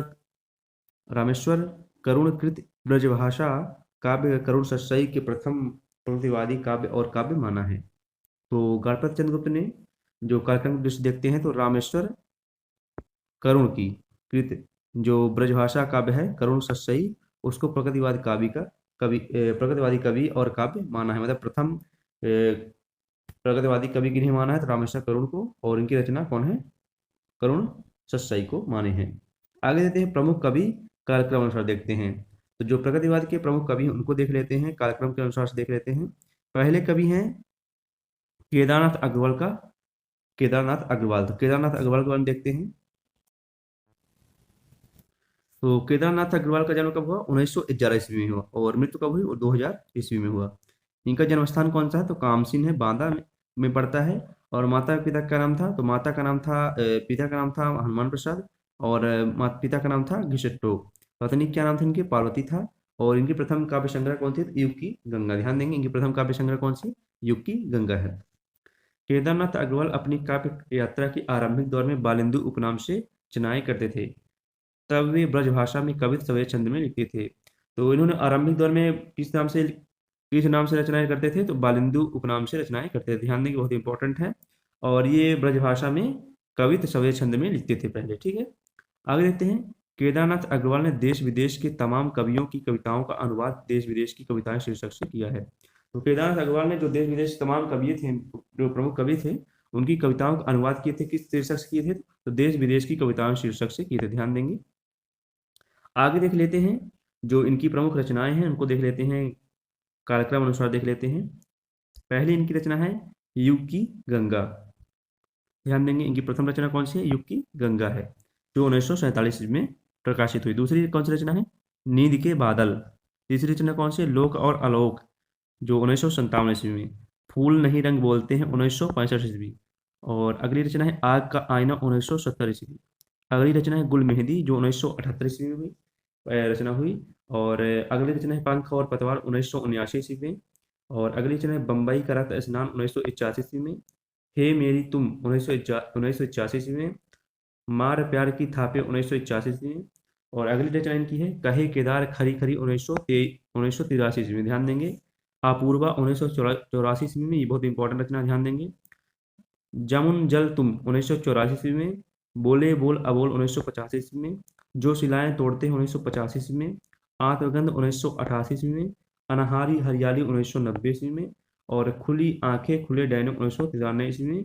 पुष्पदीप 1994 ईस्वी में। बसंत में हुई प्रसन्न पृथ्वी 1996 ईस्वी में। तो ये केदारनाथ तकवाड़ की प्रमुख रचनाएं थी जो कार्यक्रम अनुसार दी गई थी। अगले कवि देखते हैं नागार्जुन। तो नागार्जुन के जो उनका जीवन देख लेते हैं, जीवन परिचय देख लेते हैं समान रूप से। तो इनका जन्म कब हुआ? 1911 ईस्वी में हुआ। और जन्म स्थान कौन सा है? तरौनी दरभंगा में। तरौनी दरभंगा में इनका जन्म स्थान है। मूल नाम क्या था इनका? तो इनका मूल नाम था बैद्यनाथ, ध्यान देंगे, पूछा जाता है कि नागार्जुन का मूल नाम क्या था, तो बैद्यनाथ था, ध्यान देंगे। माता पिता कौन थे? तो पिता का नाम था गोकुल मिश्र और माता का नाम था उमा देवी। इनका उपनाम कौन कौन सा, ध्यान देंगे। यात्री और नागार्जुन इनके उपनाम दिए गए हैं, ध्यान देंगे इसको। नागार्जुन का पहला साहित्यिक उपनाम यात्री था। संस्कृत और मैथिली में ये यात्री नाम से कविताएं लिखते थे। तो जो इनका साहित्यिक प्रथम उपनाम था तो वो क्या, जिनसे कौन सा था? तो यात्री था, ध्यान देंगे। और ये कैसे कौन सी भाषा में रचना करते थे? तो संस्कृत और मैथिली में ये यात्री नाम से कविताएं लिखते थे। नागार्जुन की खड़ी बोली में सर्वप्रथम प्रकाशित रचना राम की प्रति है, जो सन 1935 में लाहौर से निकलने वाली साप्ताहिक पत्रिका विश्वबंधु में छपी थी। तो जो नागार्जुन की प्रथम हिंदी में जो रचना थी वो कौन सी रचना थी? तो राम के प्रति थी। और ये कब छपी थी? 1935 में, जो लाहौर से निकलने वाली साप्ताहिक पत्रिका विश्वबंधु से छपी थी, ध्यान देंगे। आगे देख लेते हैं नागार्जुन की जो रचनाएं हैं उनको कार्यक्रम अनुसार देख लेते हैं। इनकी रचनाएं पूछी जाती है, ध्यान देंगे। पहली इनकी रचना है युग की धारा 1953 ईस्वी में। दूसरी रचना है सतरंगे पंखों वाली 1959 ईस्वी में। प्यासी पथराई आंखें 1962 ईस्वी में। भस्मांकुर 1971, बहुत इंपॉर्टेंट रचना इनकी है, ध्यान देंगे, 1971 ईस्वी में। तालाब की मछलियां 1975 ईस्वी में। खिचड़ी विप्लव देखा हमने 1980 में, इंपॉर्टेंट रचना है। तुमने कहा था 1980 में, ये भी इंपॉर्टेंट रचना है इनकी। हजार हजार बाहों वाली 1981 ईस्वी में। पुरानी जूतियों के कोरस 1983 ईस्वी में। ये जो रचनाएं थी वो नागार्जुन की रचनाएं थी, ध्यान देंगे, इनको देख लेंगे। आगे देखते हैं। नागार्जुन कृत भस्मांकुर एक खंड काव्य है जो बरवे छंद में है। तो जो इनकी रचना भस्मांकुर है जो 1971 में लिखा गया वो एक खंड काव्य है। और किस छंद में लिखा गया? तो बरवे छंद में है, ठीक है। नागार्जुन ने मैथिली भाषा में पत्रहीन नग्न गाश शीर्षक से काव्य लिखा। इसमें 52 कविताएं संकलित हैं। इस कृति पर उन्हें सन 1968 ईस्वी में साहित्य अकादमी पुरस्कार मिला। तो जो नागार्जुन है इनकी जो मैथिली भाषा में पत्रहीन नग्न गाश शीर्षक से एक काव्य लिखा था, इसमें कितनी कविताएं थी? तो 52 कविताएं संकलित थी। इस कृति पर उन्हें 1968 ईस्वी में साहित्य अकादमी पुरस्कार मिला था, ध्यान देंगे। कौन सी रचना में साहित्य अकादमी पुरस्कार मिला था? तो पत्रहीन नग्न छाछ शीर्षक में जो काव्य लिखे थे, जिसमें 52 कविताएं थी, उसमें इनको साहित्य अकादमी पुरस्कार मिला था, ध्यान देंगे। आगे देते हैं। नागार्जुन ने अपनी कविता प्रतिहिंसा ही स्थायी भाव है के संदर्भ में लिखा कि यह नागार्जुन साहित्य की मैनिफेस्टो है। तो नागार्जुन ने अपनी कविता प्रतिहिंसा के स्थायी भाव में क्या लिखा, संदर्भ में क्या लिखा था कि यह तो नागार्जुन साहित्य की मैनिफेस्टो है। तो कौन सी रचना को मैनिफेस्टो कहा है? तो प्रतिहिंसा ही स्थायी भाव है रचना को मैनिफेस्टो कहे हैं।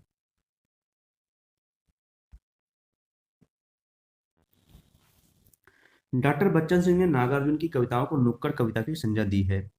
तो डॉक्टर बच्चन सिंह ने नागार्जुन की कविताओं को कौन सी कविता का संज्ञा दी है? तो नुक्कड़ कविता की संज्ञा दी है। नागार्जुन को राजनीतिक कवि के रूप में जाना जाता है। इनकी निम्नलिखित कविताएं प्रसिद्ध है।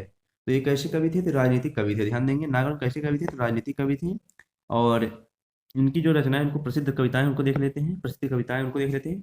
बादल को घुटते देखा, पाषाणी, सिंदूर तिलकित भाल, तुम्हारी ददुरंतित मुस्कान, पांच पूत भारत माता के, कालिदास, हरिजन गाथा, अकाल और उसके बाद किनकी रचनाएं हैं? तो नागार्जुन के, ध्यान देंगे, इंपॉर्टेंट रचनाएं हैं। नागार्जुन को प्रगतिवाद का साल का पुरुष कहा जाता है, ध्यान देंगे, इंपॉर्टेंट है कि नागार्जुन को प्रगतिवाद का साल का पुरुष कहा जाता है। आगे देखते हैं शिवमंगल सिंह सुमन का जीवन परिचय देख लेते हैं सामान्य रूप से।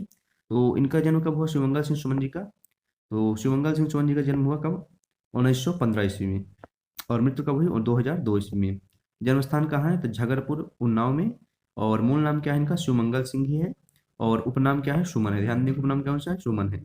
इनके प्रथम काव्य संग्रह कौन था? हिल्लोल है, जो 1939 ईस्वी में प्रकाशित हुआ है। आगे देखते हैं इनकी रचनाएं जो हैं, उनको देख लेते हैं। तो शिवमंगल सिंह सुमन की जो रचनाएं महत्वपूर्ण कौन कौन सी है? पहली रचना है हिल्लोल। दूसरी रचना कौन सी है? जीवन के गान। तीसरी रचना है युग के मोड़ 1945 ईस्वी में। चौथी रचना है प्रलय सृजन 1950 ईस्वी में। पांचवी रचना है विश्वास बदलता ही गया। छठवीं रचना है बिंद हिमालय 1960 ईस्वी में। सातवीं रचना है मिट्टी के बारात 1972 ईस्वी में। आठवीं रचना है वाणी की व्यथा 1980 ईस्वी में। नौवीं रचना है पर आंखें नहीं भरी। और 10वीं रचना इनकी है हम पक्षी उन्मुक्त गगन के। तो ये जो इनकी रचनाएं जो शिवमंगल से सुमन की कौन कौन सी रह गई? तो हिल्लोल, जीवन के गान, युग के मोल और प्रलय सृजन 1950 में। विश्वास बदलता ही गया, बिंद हिमालय 1967 में। और मिट्टी की बारात 1972 में। वाणी की व्यथा 1980 में। और पर आंखें भरी नहीं। और लास्ट रचना कौन सी है? हम पक्षी उन्मुक्त गगन में।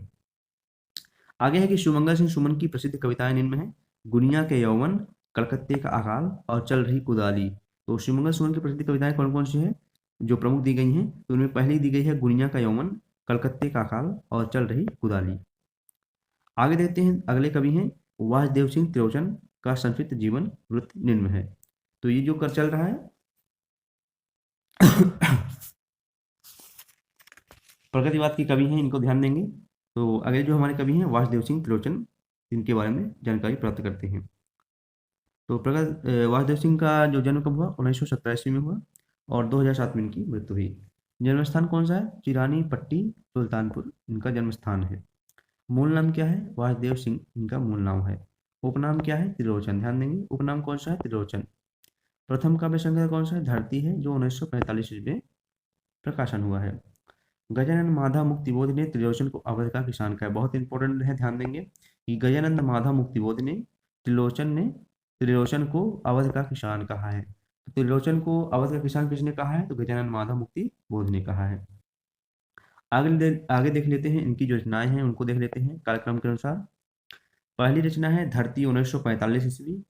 और दूसरी रचना है गुलाब और बुलबुल 1956 ईस्वी। तीसरी रचना है दिगंत 1957 ईस्वी। चौथी रचना है ताप के ताए हुए दिन 1980 ईस्वी। और पांचवी रचना है 1900 शब्द 1980 ईस्वी में। और छठवीं रचना है उस जनपद का कवि हूँ 1981 में। इंपॉर्टेंट रचना है, ध्यान देंगे। अगली रचना है अरघान 1984 ईस्वी में। और अगली रचना है तुम्हें सौंपता हूँ 1985 ईस्वी में। अगली रचना है फूल नाम है एक 1985 ईस्वी में। अन कहानी भी कुछ कहनी 1986 में। तो इनकी जो प्रमुख रचनाएं थी यही 10 रचनाएं दी गई हैं। आगे देते हैं अमोला त्रिलोचन नाथ जी की अवधि काव्य कृति है। 1990 में प्रकाशित इस कृति में 2700 वर्गे संग्रहित किए गए हैं।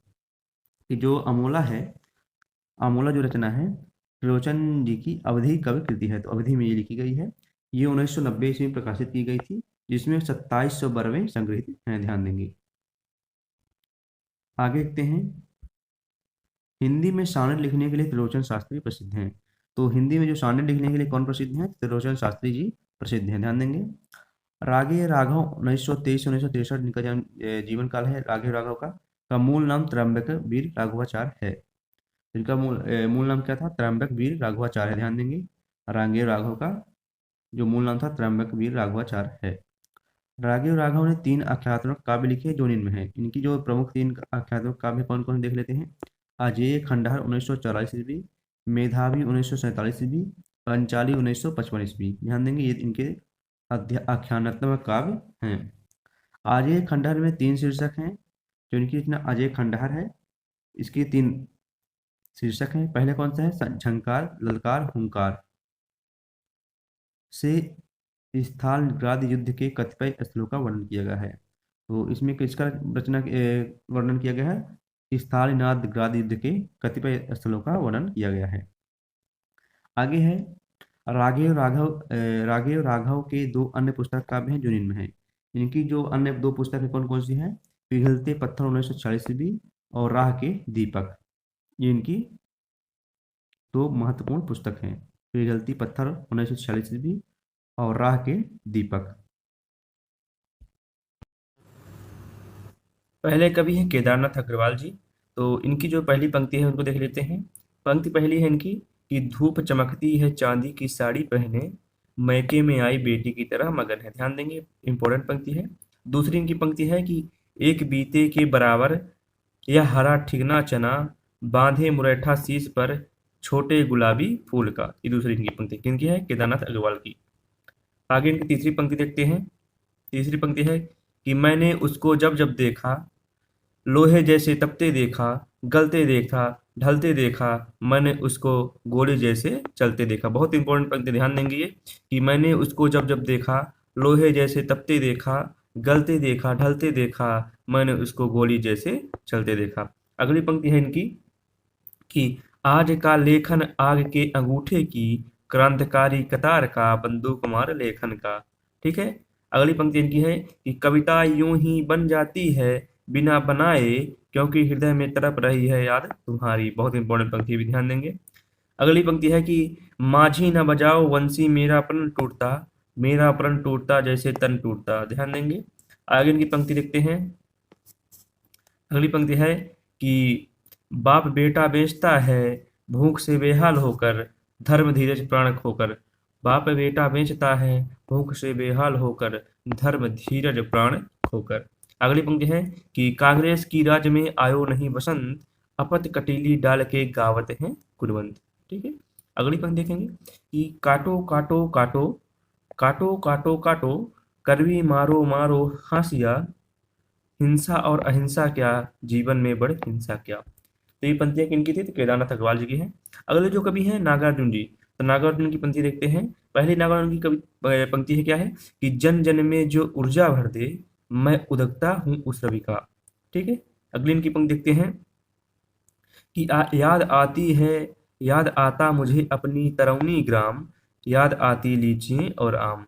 याद आता मुझे अपनी तरौनी ग्राम, याद आती लीचियाँ और आम।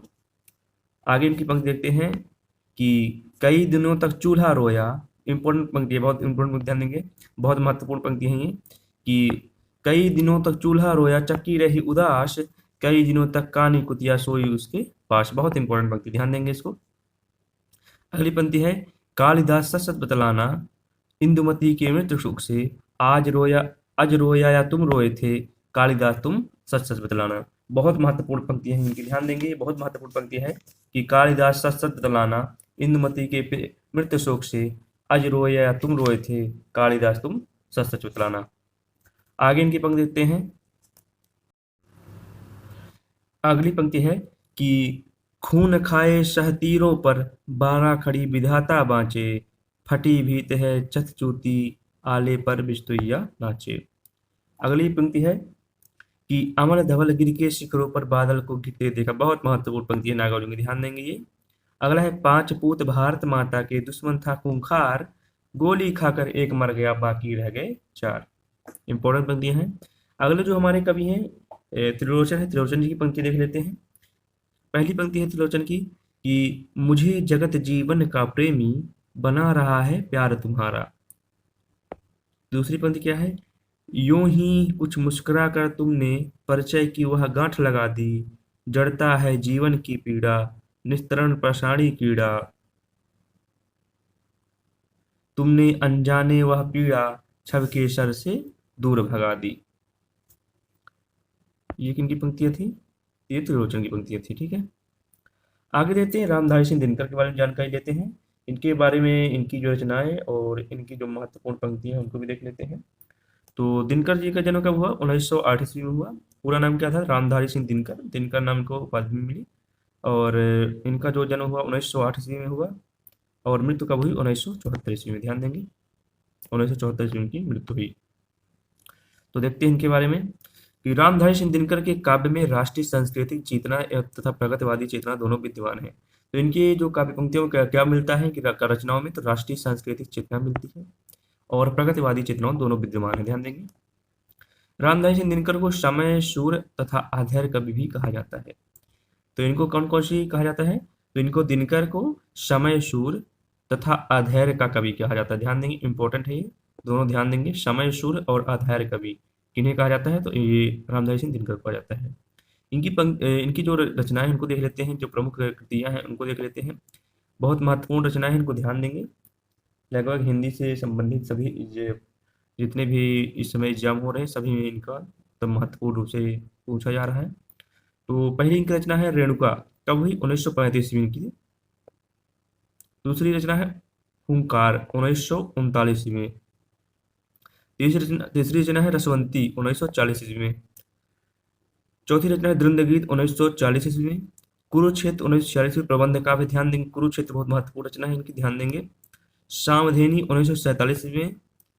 और रश्मरथी, 1952 ईस्वी में। खंड काव्य बहुत महत्वपूर्ण पंक्ति है, ये महत्वपूर्ण रचना है रश्मरथी, ध्यान देंगे, खंड काव्य की। और नील कुसुम, 1954 ईस्वी में। अगली है दिल्ली, जो 1954 ईस्वी में प्रकाशित हुई। और अगली है उर्वशी, 1961 में। गीत नाट्य है, ध्यान देंगे, 1961 ईस्वी में।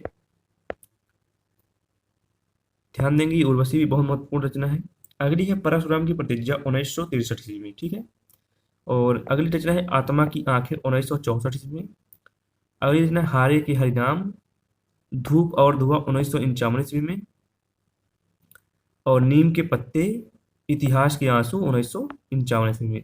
ये जो इनकी रचनाएं हैं दिनकर जी की, ध्यान से देख लें।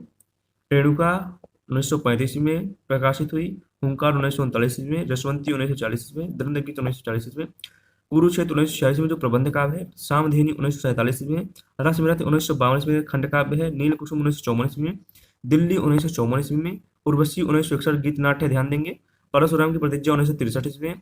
आत्मा की आंखें 1964 में। हारे का हरिनाम, धूप और धुआं 1951 में। नीम के पत्ते, इतिहास के आंसू 1951 में। जिनकी किनकी पंक्तियां हैं, किनकी रचनाएं हैं? तो रामधारी सिंह दिनकर जी की प्रमुख रचनाएं हैं, ध्यान देंगे, बहुत इंपॉर्टेंट है ये। आगे देखते हैं।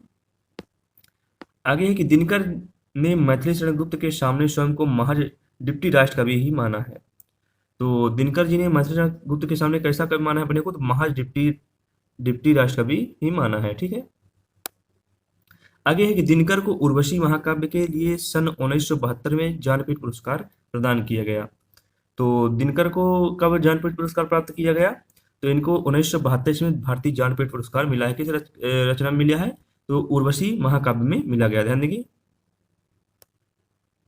आगे है कि इसे गीत नाट्य भी कहा जाता है, ध्यान देंगे। उर्वशी जो इनकी रचना है कैसी रचना है? गीत नाट्य है, जो 1961 ईस्वी में प्रकाशित हुई थी, बहुत महत्वपूर्ण रचना है। आगे देखते हैं इनकी जो महत्वपूर्ण पंक्तियां हमें उनको देख लेते हैं दिनकर जी की। पहली पंक्ति है कि ओ धृधाग्रस्त शार्दुल बोल, ओ धृधाग्रस्त शार्दुल बोल। अगली पंक्ति है कि श्वानों को मिलता दूध भात, बच्चे भूखे अकुलाते हैं, माँ की हड्डी से ठिठुर चिपक जाड़े की रात बिताते हैं। ध्यान देंगे, बहुत महत्वपूर्ण रचना है कि श्वानों को मिलता दूध भात, बच्चे भूखे अकुलाते हैं। श्वान यानी कुत्ता हो गया, वो मिलता दूध भात, दूध भात यानी होंगे चावल और दूध, ठीक है।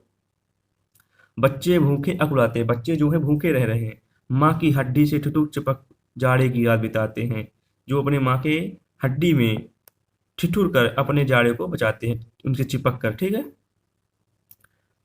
अगली इनकी पंक्ति देखते हैं।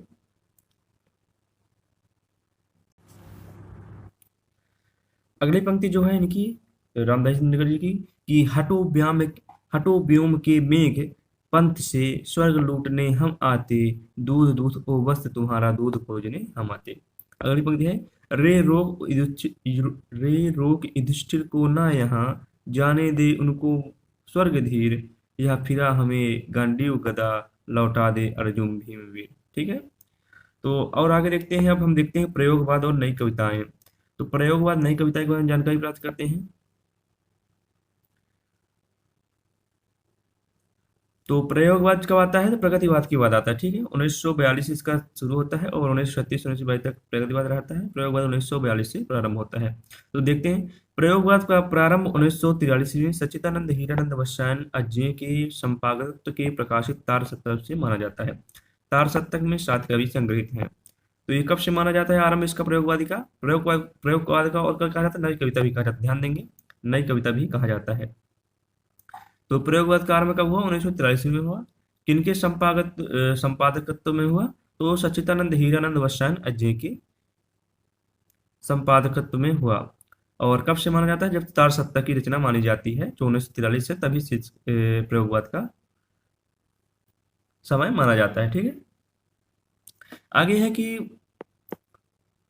प्रयोगवाद शब्द सर्वप्रथम प्रयोग नंद दुलारी वाजपेयी ने प्रयोगवादी रचनाएं शीर्षक से निबंध में किया है।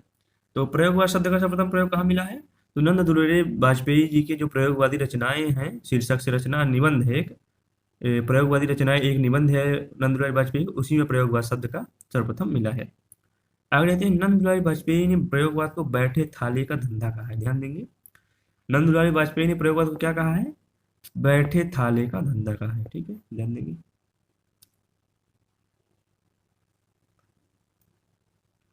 आगे कि अजय के संपादकत्व में 4 शतक प्रकाशित हो चुका है, जो निम्न में है। तो अजय के जो संपादकत्व में कितने शतक प्रकाशित हुए हैं? 4 हुए हैं। कौन कौन से हुए? पहला है उसमें तार शतक 1943 में, और दूसरा शतक हुआ 1951 ईस्वी में, तीसरा शतक हुआ 1959 ईस्वी में, और चौथा शतक हुआ 1979 ईस्वी में। आगे देखते हैं कि अजय ने तार सप्तक की भूमिका में प्रयोगवादी कवियों को राहों के अन्वेषी कहा है। ठीक है, ध्यान देंगे, जो तार सप्तक लिखा गया है भूमिका में, तो प्रयोगवादी कवियों को क्या कहा है अजय ने? तो राहों के अन्वेषी कहा है। ध्यान देंगे, इंपॉर्टेंट है, राहों के अन्वेषी कहा है। अजय ने दूसरे तार सप्तक में दूसरे सप्तक की भूमिका में लिखा, जो अजय जो दूसरा सप्तक कब लिखा गया? 1951 जो प्रकाशित हुआ, कब? इसके बारे में क्या लिखा है? तो उसके बारे में लिखा है कि प्रयोग का कोई वाद नहीं है। बहुत इंपॉर्टेंट, ध्यान देंगे, ये पंक्तियां बहुत महत्वपूर्ण ये टॉपिक है, जो ये पैराग्राफ बहुत महत्वपूर्ण है कि प्रयोग का कोई वाद नहीं है, हम वादी नहीं रहे, नहीं है, ना प्रयोग अपने आप में इष्ट या साध्य है। ठीक इसी तरह कविता का कोई वाद नहीं है, कविता भी अपने आप में इष्ट या साध्य नहीं है। अतः हम प्रयोगवादी कहना उतना ही सार्थक या निरर्थक जितना हमें कवितावादी कहना। तो ये दूसरा जो शतक लिखा गया है उसके बारे में कहा गया है। अगला है इनका, कहते हैं उसके भूमिका में लिखते हैं कि प्रयोग अपने आप में इष्ट नहीं है। क्या लिखते हैं?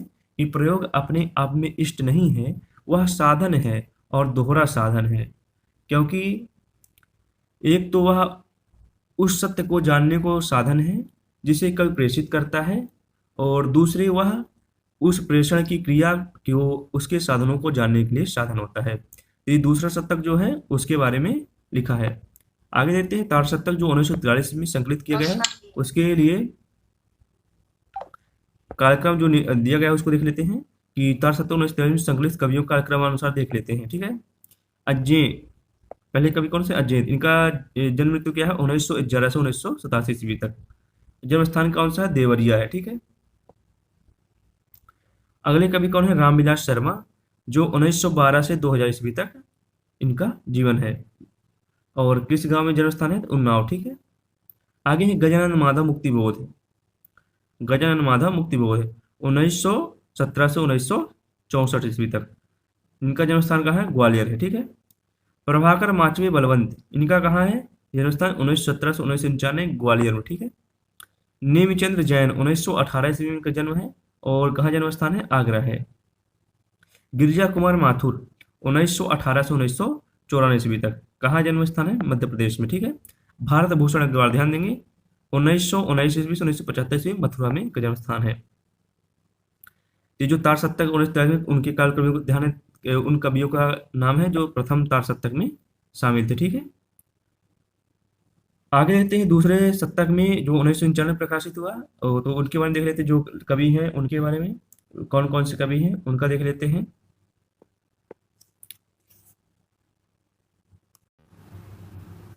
तो दूसरा तार सप्तक 1991 जो प्रकाशित हुआ, उनमें जो कवि हैं उनको देख लेते हैं।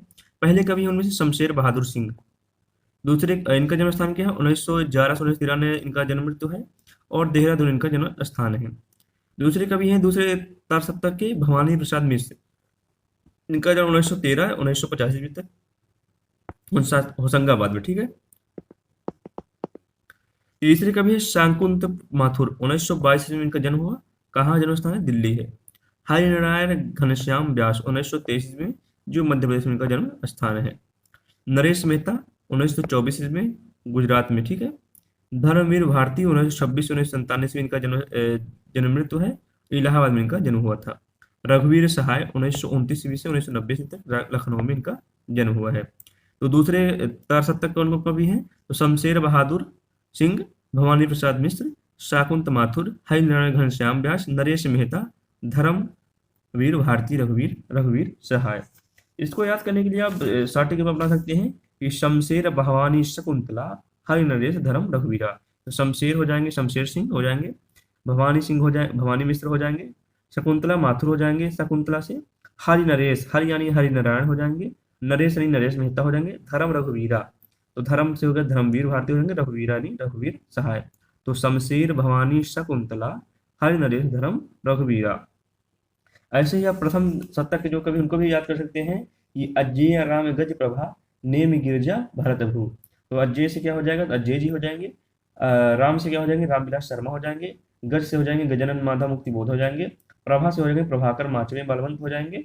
और अज्जेय राम गज प्रभा नेमी नेमी गिरजा भरत भू।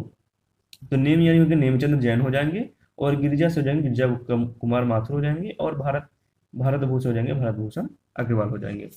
और आगे देखते हैं तीसरे शतक के जो 1959 में प्रकाशित हुआ, तो उसमें संकलित कवियों का कार्यक्रम देख लेते हैं। ठीक है, तो पहले कवि कौन आते हैं तीसरे शतक में?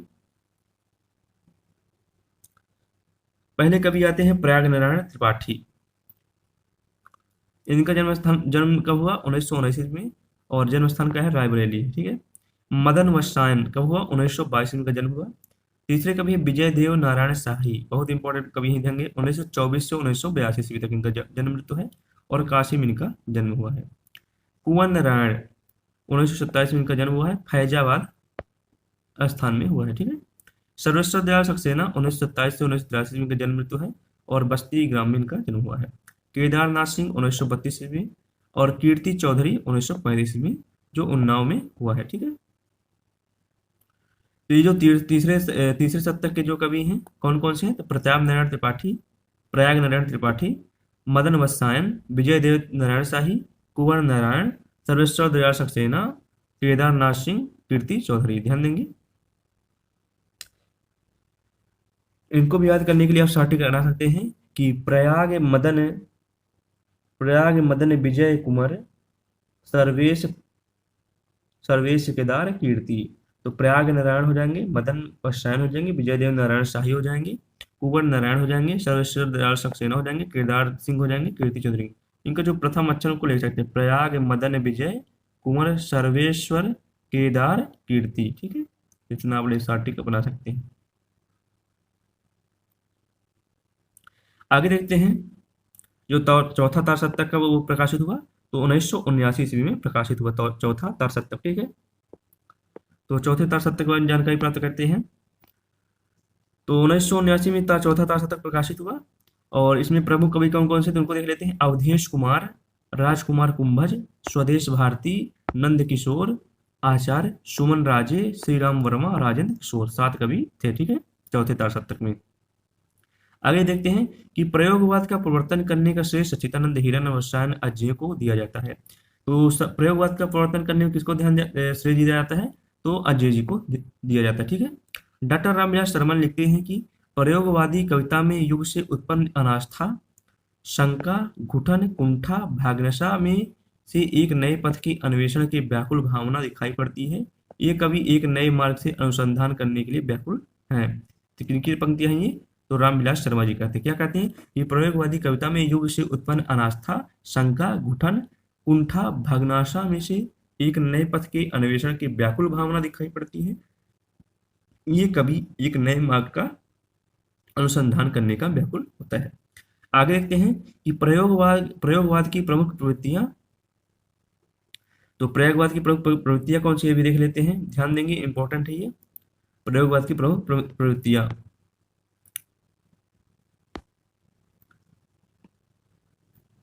तो पहली प्रवृत्ति क्या है कि अहमवादी प्रवृत्ति का प्रधान है। ठीक है, अहमवादी प्रवृत्ति का प्रधान है प्रयोगवादी कविता में।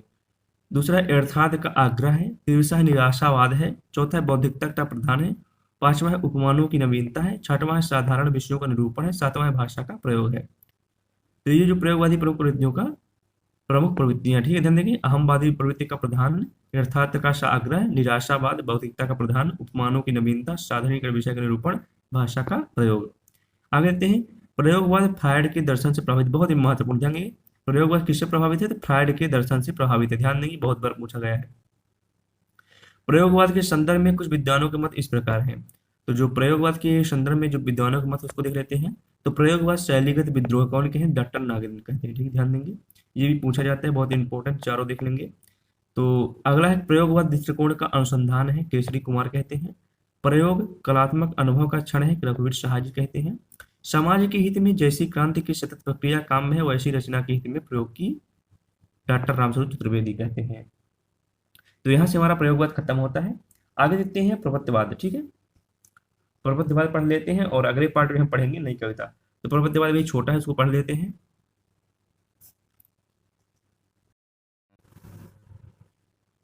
तो प्रपत्तिवाद का समय कब माना जाता है? 1956 ईस्वी माना जाता है, ठीक है, ध्यान देंगे। प्रपत्तिवाद कब माना जाता है? समय 1956 माना जाता है। तो प्रपत्तिवाद का प्रवर्तन नलिन विभूषण शर्मा ने 1956 ईस्वी में प्रकाशित नकेन के प्रपत्ति संकलन से किया है। तो प्रपत्तिवाद का प्रवर्तन कौन किया? नलिन विभूषण शर्मा ने किया है, सन 1956 ईस्वी में प्रकाशित किया, ठीक है, इसको ध्यान दें। आगे प्रपत्तिवाद को नकेनवाद भी कहा जाता है, क्योंकि इसमें बिहार के 3 कवि नलिन विलोचन शर्मा, केसरी कुमार, नरेश के नाम से प्रथम अक्षरों के आधार पर मानकर नकेन बनता है, ठीक है, ध्यान देंगे। इसका नाम कैसे पड़ा प्रपत्तिवाद का? नकेनवाद, कि नकेनवाद भी कहा जाता है। इसका नाम किस आधार पड़ा? कि बिहार के 3 कवि थे, कौन कौन से? नलिन, विलोचन शर्मा, केसरी कुमार और नरेश। इसका प्रथम शब्द लेके इस आधार पर इसको नाम दिया गया, नकेनवाद दिया गया, ठीक है। आगे की प्रपत्तिवाद और प्रयोगवाद में मूल अंतर यह है कि प्रपत्तिवाद प्रयोग को साध्य मानता है, जबकि प्रयोगवाद प्रयोग का साधन मानता है। बहुत इंपॉर्टेंट, ध्यान देंगे, ये बहुत इंपॉर्टेंट है कि प्रपत्तिवाद और प्रयोगवाद में मूल अंतर क्या है। तो प्रपत्तिवाद प्रयोग को साध्य मानता है, जबकि प्रयोगवाद प्रयोग को साधना मानता है, ध्यान देंगे।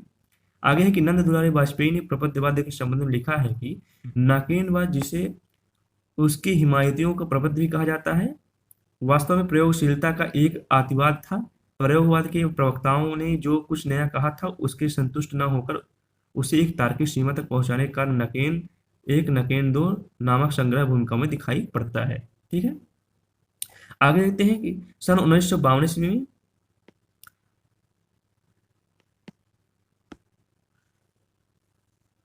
सन 1952 ईस्वी में नरेश के संपादकत्व में प्रकाशित पत्रिका प्रकाश में नकेनवादियों ने प्रपत्तिवाद को तथाकथित प्रयोग दशा सूती घोषित किया है, ठीक है। तो 1952 में जो नरेश के संपादकत्व में प्रकाशित पत्रिका कौन सी? प्रकाश में नकेनवादियों ने प्रपत्तिवाद की तथाकथित प्रयोग दशा को सूती घोषित किया है।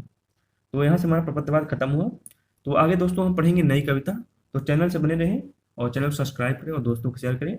और भी जो पीछे की वीडियो देखने के लिए पार्ट बाई पार्ट दिए गए हैं, तो आप प्ले लिस्ट से कर सकते हैं, डिस्क्रिप्शन में लिंक मिल जाएगी। धन्यवाद।